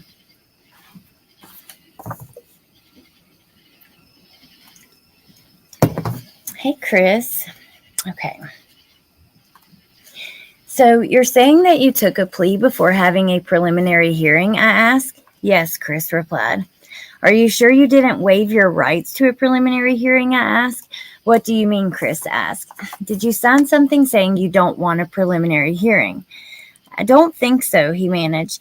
Why did you sign a plea agreeing to the maximum punishment, I questioned. Colorado had the death penalty, and they told me that if I didn't take the plea, that they would give me the death sentence, he told me. That's basically a threat. Sign here or die, right? I replied. It felt like it, he said. I don't think they can do that, bro, I told Chris. I leafed through the Black's Law Dictionary and found change of venue. Bro, this says that if your case has a lot of publicity, you can hear your case somewhere else, and in your case, perhaps another country. I laughed. Or another planet, he laughed in return. At least he could find humor in his nearly hopeless situation. My attorney told me to file ineffective assistance of counsel on him, he said. So basically he told you that he didn't assist you in your best possible defense as required by law, I said. Also, if it takes these types of cases a couple of years to resolve, yours only took a few months. That's not normal or even heard of, I told him, which is true. The case did wrap up really fast. You know, even the investigators said on the on Oxygen, I believe it was, or Lifetime, they did these interviews with Tammy and a few of the friends and family, and everyone said it wrapped up too fast. The investigator said it stopped, just stopped going full speed. So if I go back to court on not,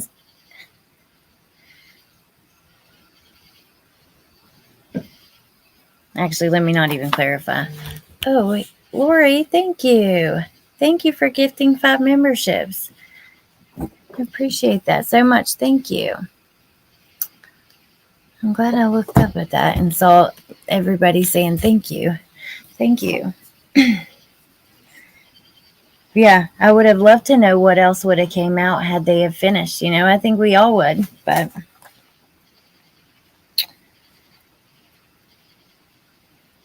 if I go back to court on appeal, they will transfer me back to Colorado, and the inmates and people there wanted to kill me, which is why they sent me here, he explained.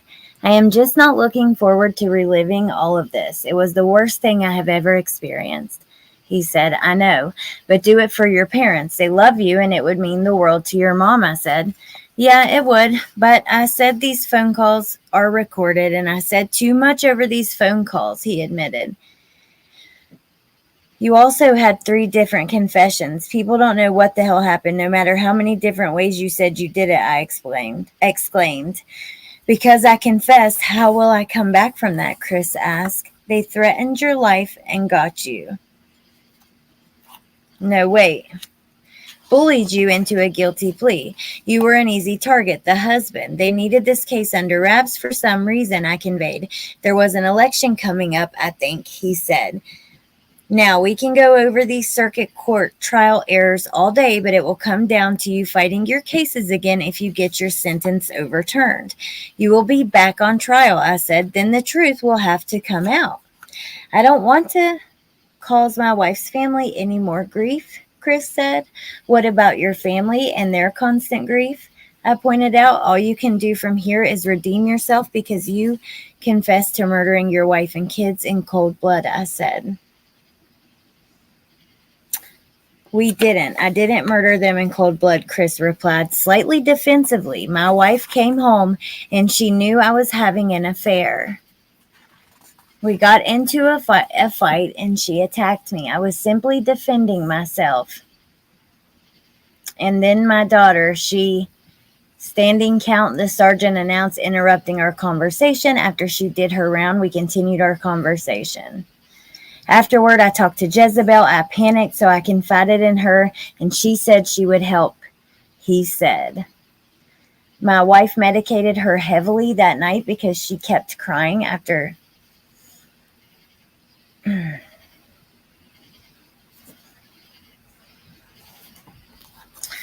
my God, I don't even want to read this. It's so awful to even read, you guys. So, trigger warning, but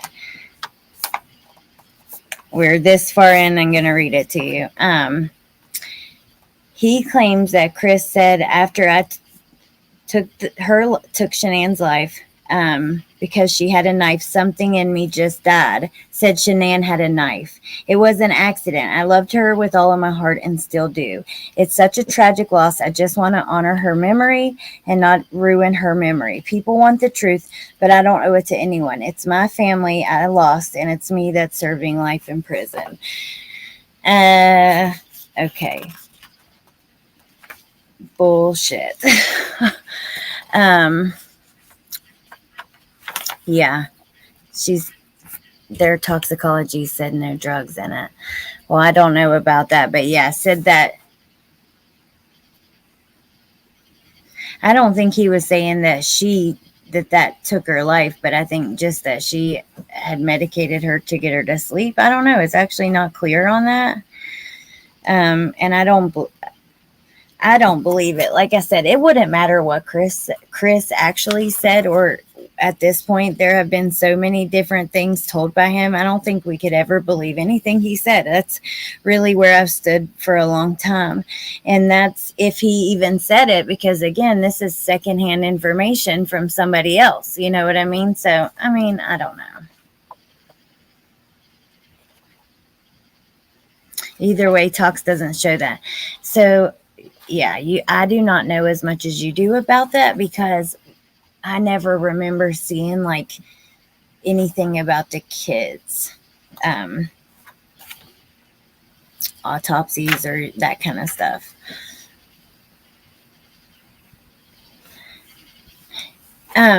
So yes, in her autopsy, there was a level of alcohol, but that is normal. They say that is normal for when the body is just decomposing, that can happen even when there is no alcohol having been consumed.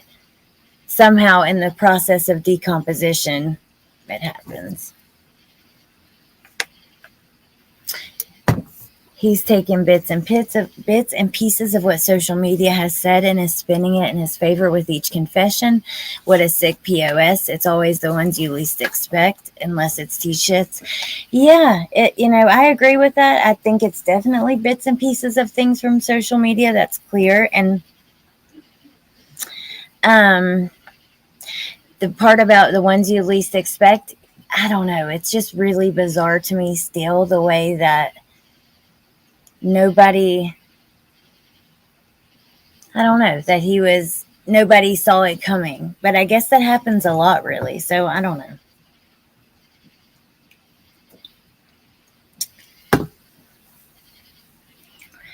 No,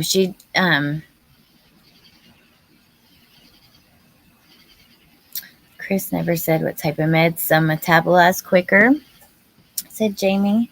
Natasha nailed it. They asked them to check the knives because they thought a home intruder could have taken a knife during the attack on them. Oh, okay. What did Jaime say for that before that? Let me see.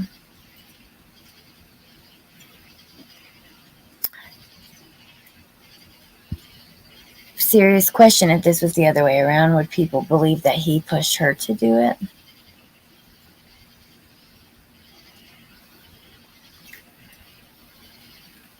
What do you mean? NK or? Yeah, I don't know what you mean.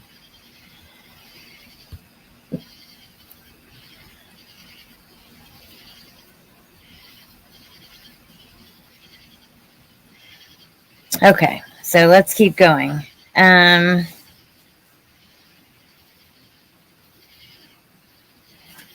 We are almost done. Let me see.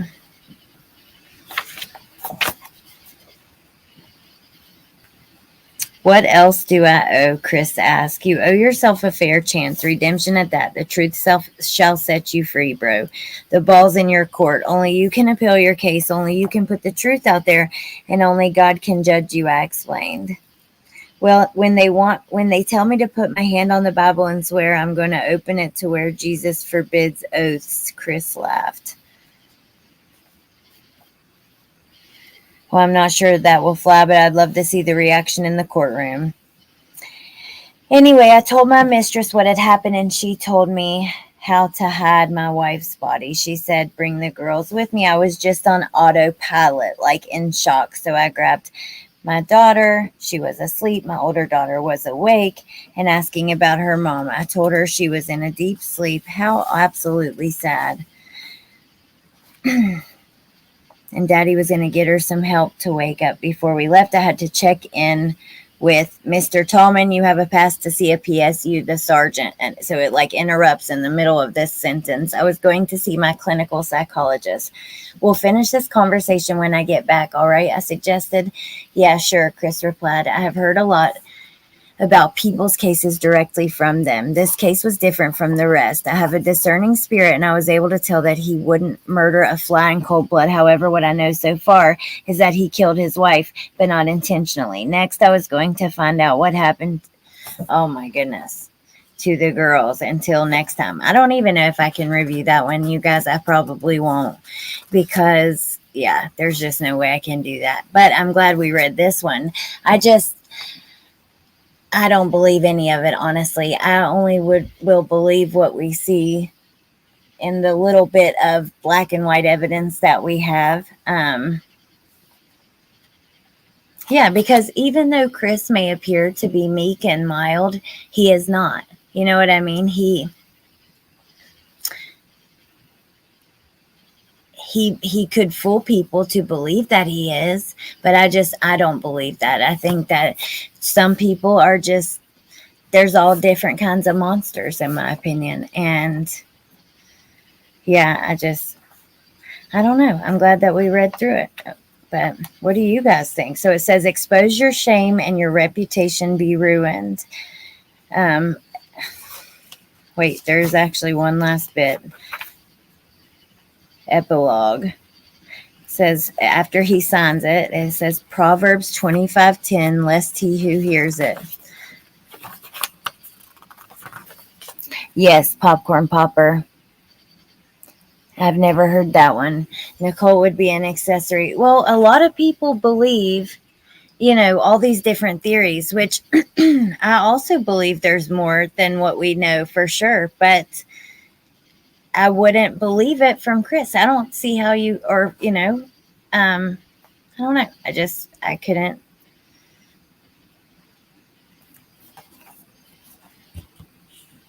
I couldn't believe it from him.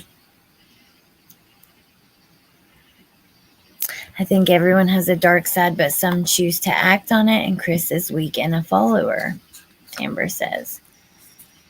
Oh, she definitely had more involvement than we will ever know, in my opinion. Okay, so here's the last part. Let me see.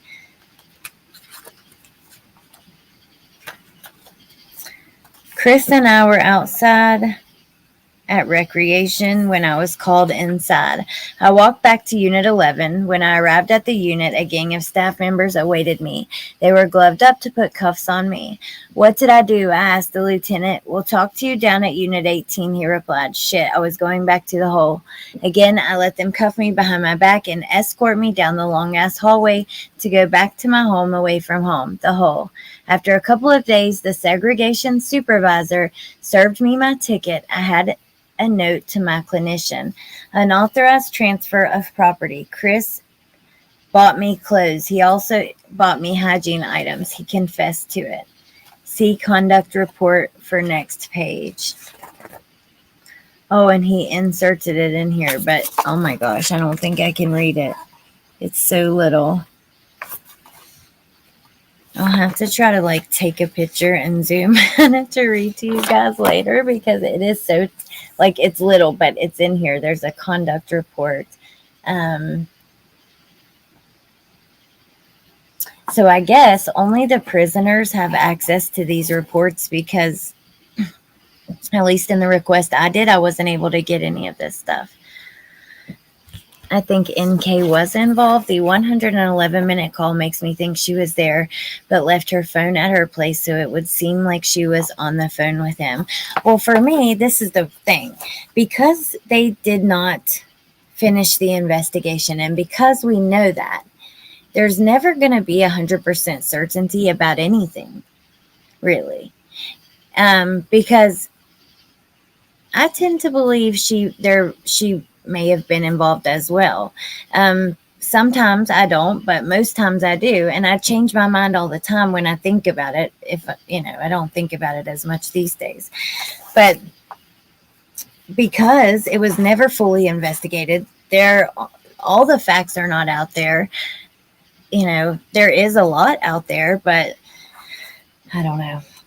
There was no trial. It would have been so, I don't know. I feel like there would be a lot more closure, or I don't even know the word for it, around the situation if there would have been a trial where we got to learn about the evidence and, the investigation.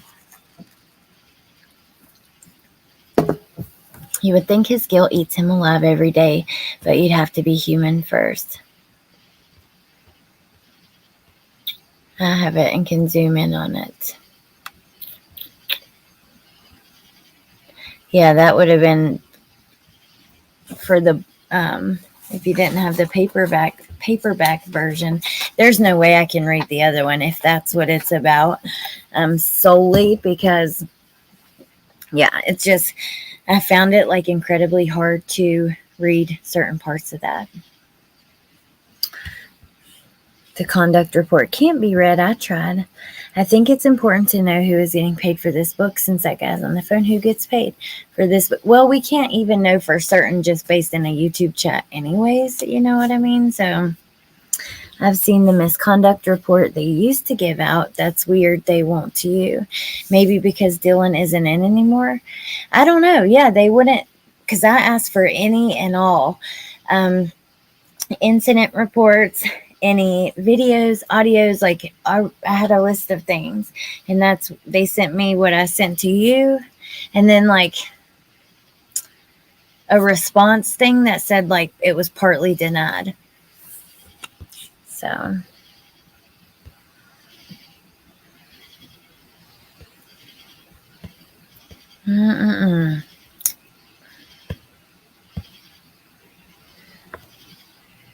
investigation wasn't even done, so it's all messed up.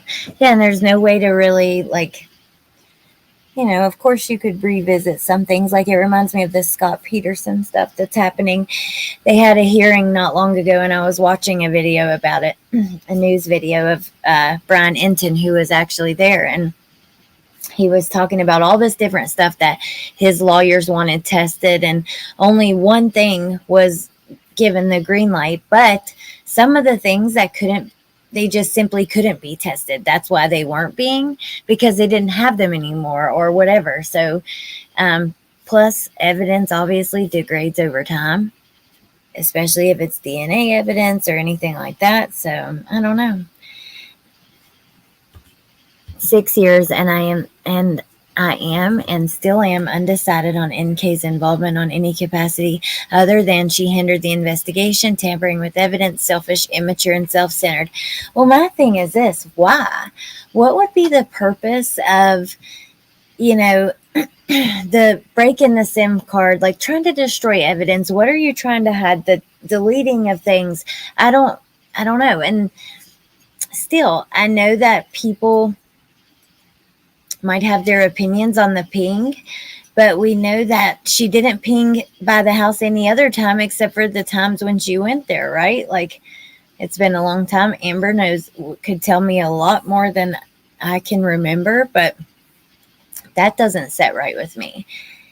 Yeah, I don't know. There's a lot of things that don't set right with me. 45 minutes at a time, as many as we want. Wow. 15-minute calls, or Angie said 15. You said 45. We know where Tisha's at. They do the 15. Hey, Cha-Cha. I don't think Chris carries guilt. I think he's comfortable where he is and happy. Well, like that article that where is it at? We still have 81% think there's more to it. That's still quite a lot. I mean, but it's not everybody, because I have several friends who think it's just she wanted him to choose, or maybe even didn't outright even say choose, but it was something that gave him the impression that he needed to or should.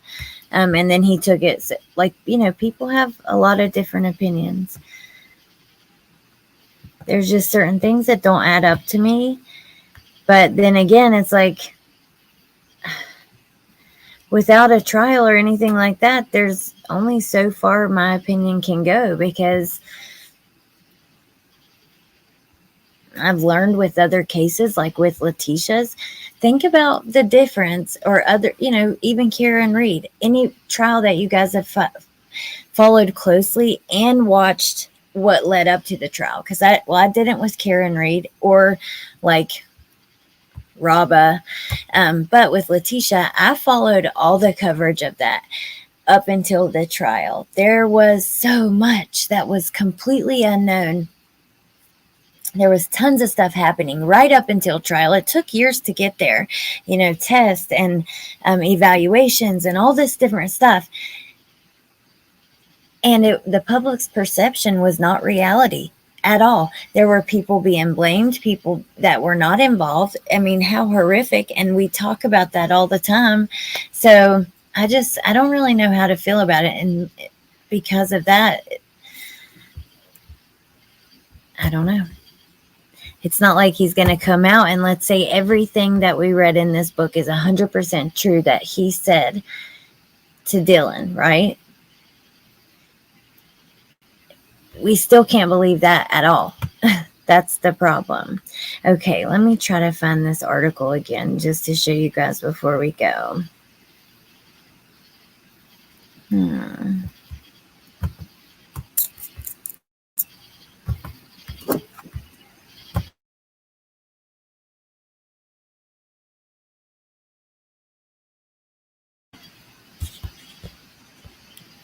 There for a minute, I was having trouble reading. Like, my eyes were like, I don't know. It's hard to read like that and like watch back and forth to a chat, but you're reading a book that's like in your hand. I don't know.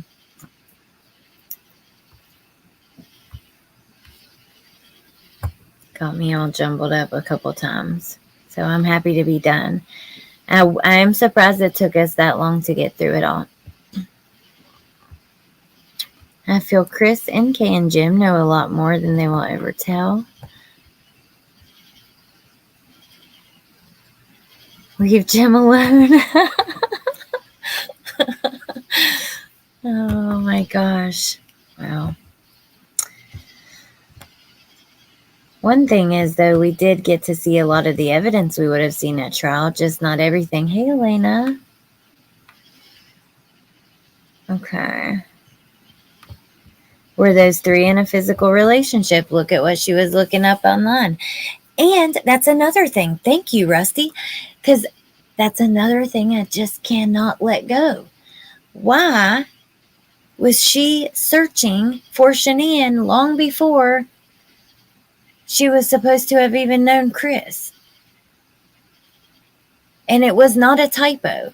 They literally came out, and because at first that's what was said. Then they came out and clarified, no, that is not correct. It was not a typo. You know what I mean? I don't know, you guys. It's frustrating, though.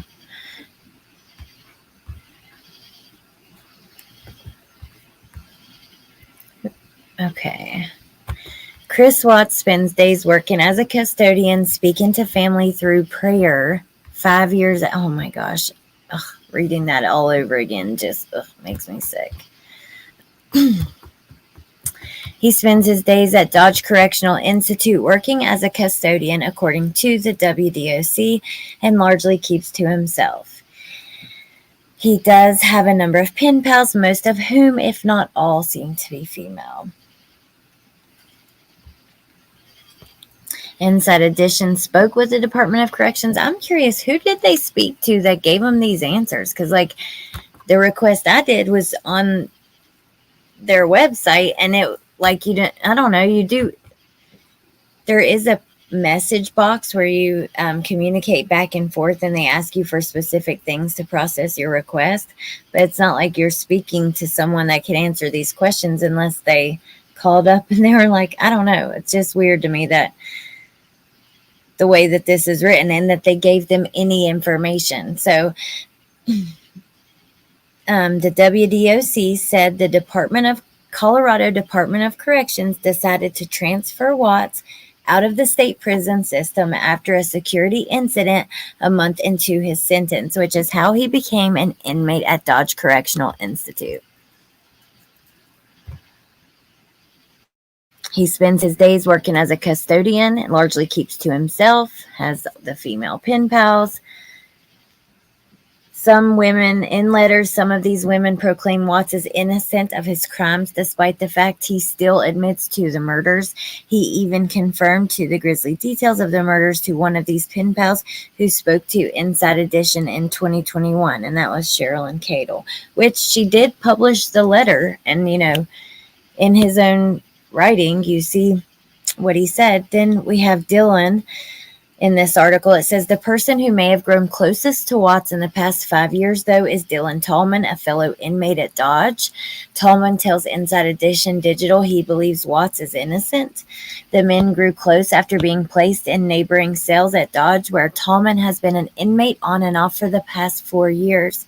The men grew so close that they self-published a book of prayers in 2021 entitled Revelation in the Reckoning. My past is a blueprint and the devil the architect. While I watch his fallen ones build stone upon stone every day, I see these walls as insurmountable. A barrier that blocks me from enjoying your love, your peace, and of your joy, O Lord, reads one prayer. You are my master builder. Help me walk around these walls, sound the trumpet and shout that they might come crashing down the walls of Jericho. A 2020 report from the WDOC noted the newfound importance of faith in Watts' life. He just wants to start the healing process right now, if that's even possible for him. In regards to his feelings towards the victims, he just kind of renewed his faith and talks to the victims through prayer. He goes on to say the victims are his family. That's a report from the Wisconsin Department of Corrections that says that. So, I mean, then it goes on to the affair and all that kind of stuff. So, yeah, he does seem pretty content. I don't know.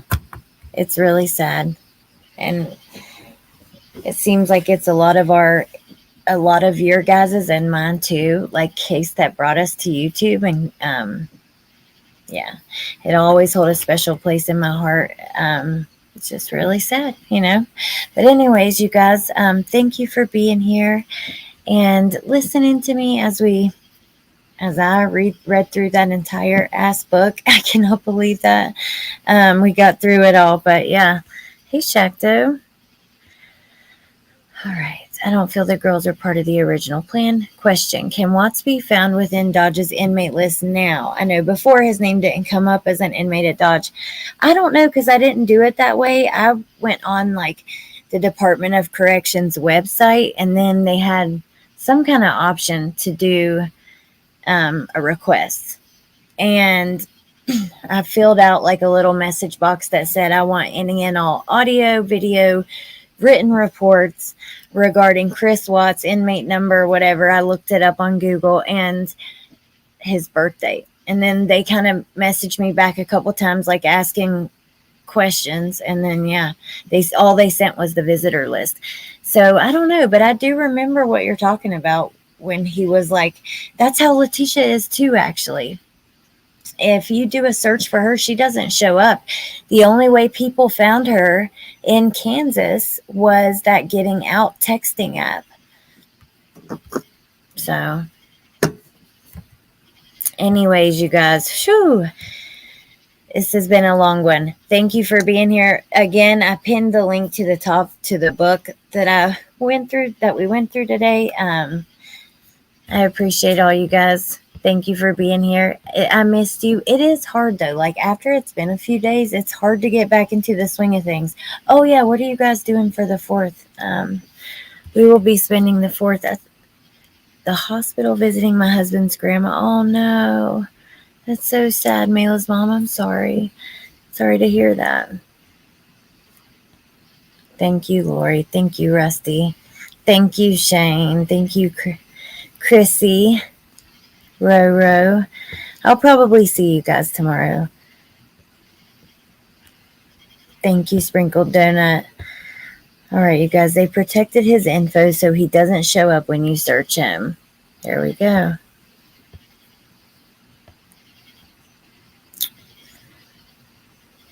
Rusty, I got the second book. I'm not going, so today I did not read this at all first. I thought we would I pulled the couple articles we looked at, and I thought we would just go through it and talk about it as we went and kind of add in things that I remembered or whatever. It's been a while since I looked at it. I did order the second book, but since it says that book is more about like what actually happened with the kids, I just don't want to read that on here like this. Now I will read it and I'll like give you guys a review, like probably not a whole lot. I may talk about the case some with Amber or something like that, but I'll let you guys know what I think about the book after I can look at it. But yeah, I'm always open to talking about the case more depending on what happens and with who, you know. All right. Thank you guys. Thank you to the mods. Hey, Lisa. Goodbye, Lisa. Lynn, I'm glad that you were here. Love you back, Elena. Can't speak with him on the app either. Leslie, I think he's on a different one though, like JPay or Core Links. It's one of those, I'm pretty sure, maybe. I don't know for sure, but I think I've heard something like that. But maybe I'm wrong. Oh, back at you, Natasha. All right, you guys. Thank you for everything. Oh, that sucks, Leslie. Well, hopefully you have a good day at work. They protect the big-time prisoners. I don't know why. Amber, Letitia's case was the first case I ever read through, like a day-to-day jail file on an inmate and what they were doing. And it really wasn't even, well, it was what she was doing because her activity logs were in there. But the incident reports, you know, there were so many, like just a handful or maybe a couple more than that. But there were several instances, more than I would expect, of other inmates wanting to whip her ass. So, yeah, I can see why they have to, especially before you have trial. But anyways, all right, I'm going to let you go. If I don't end it, I'll say goodbye for 20 more minutes, and I've already been on here for 2 hours rambling and all the everything else. So thank you everyone for being here. I hope you have a good night. I hope to see you tomorrow, and yeah, I'll talk to you soon. Bye.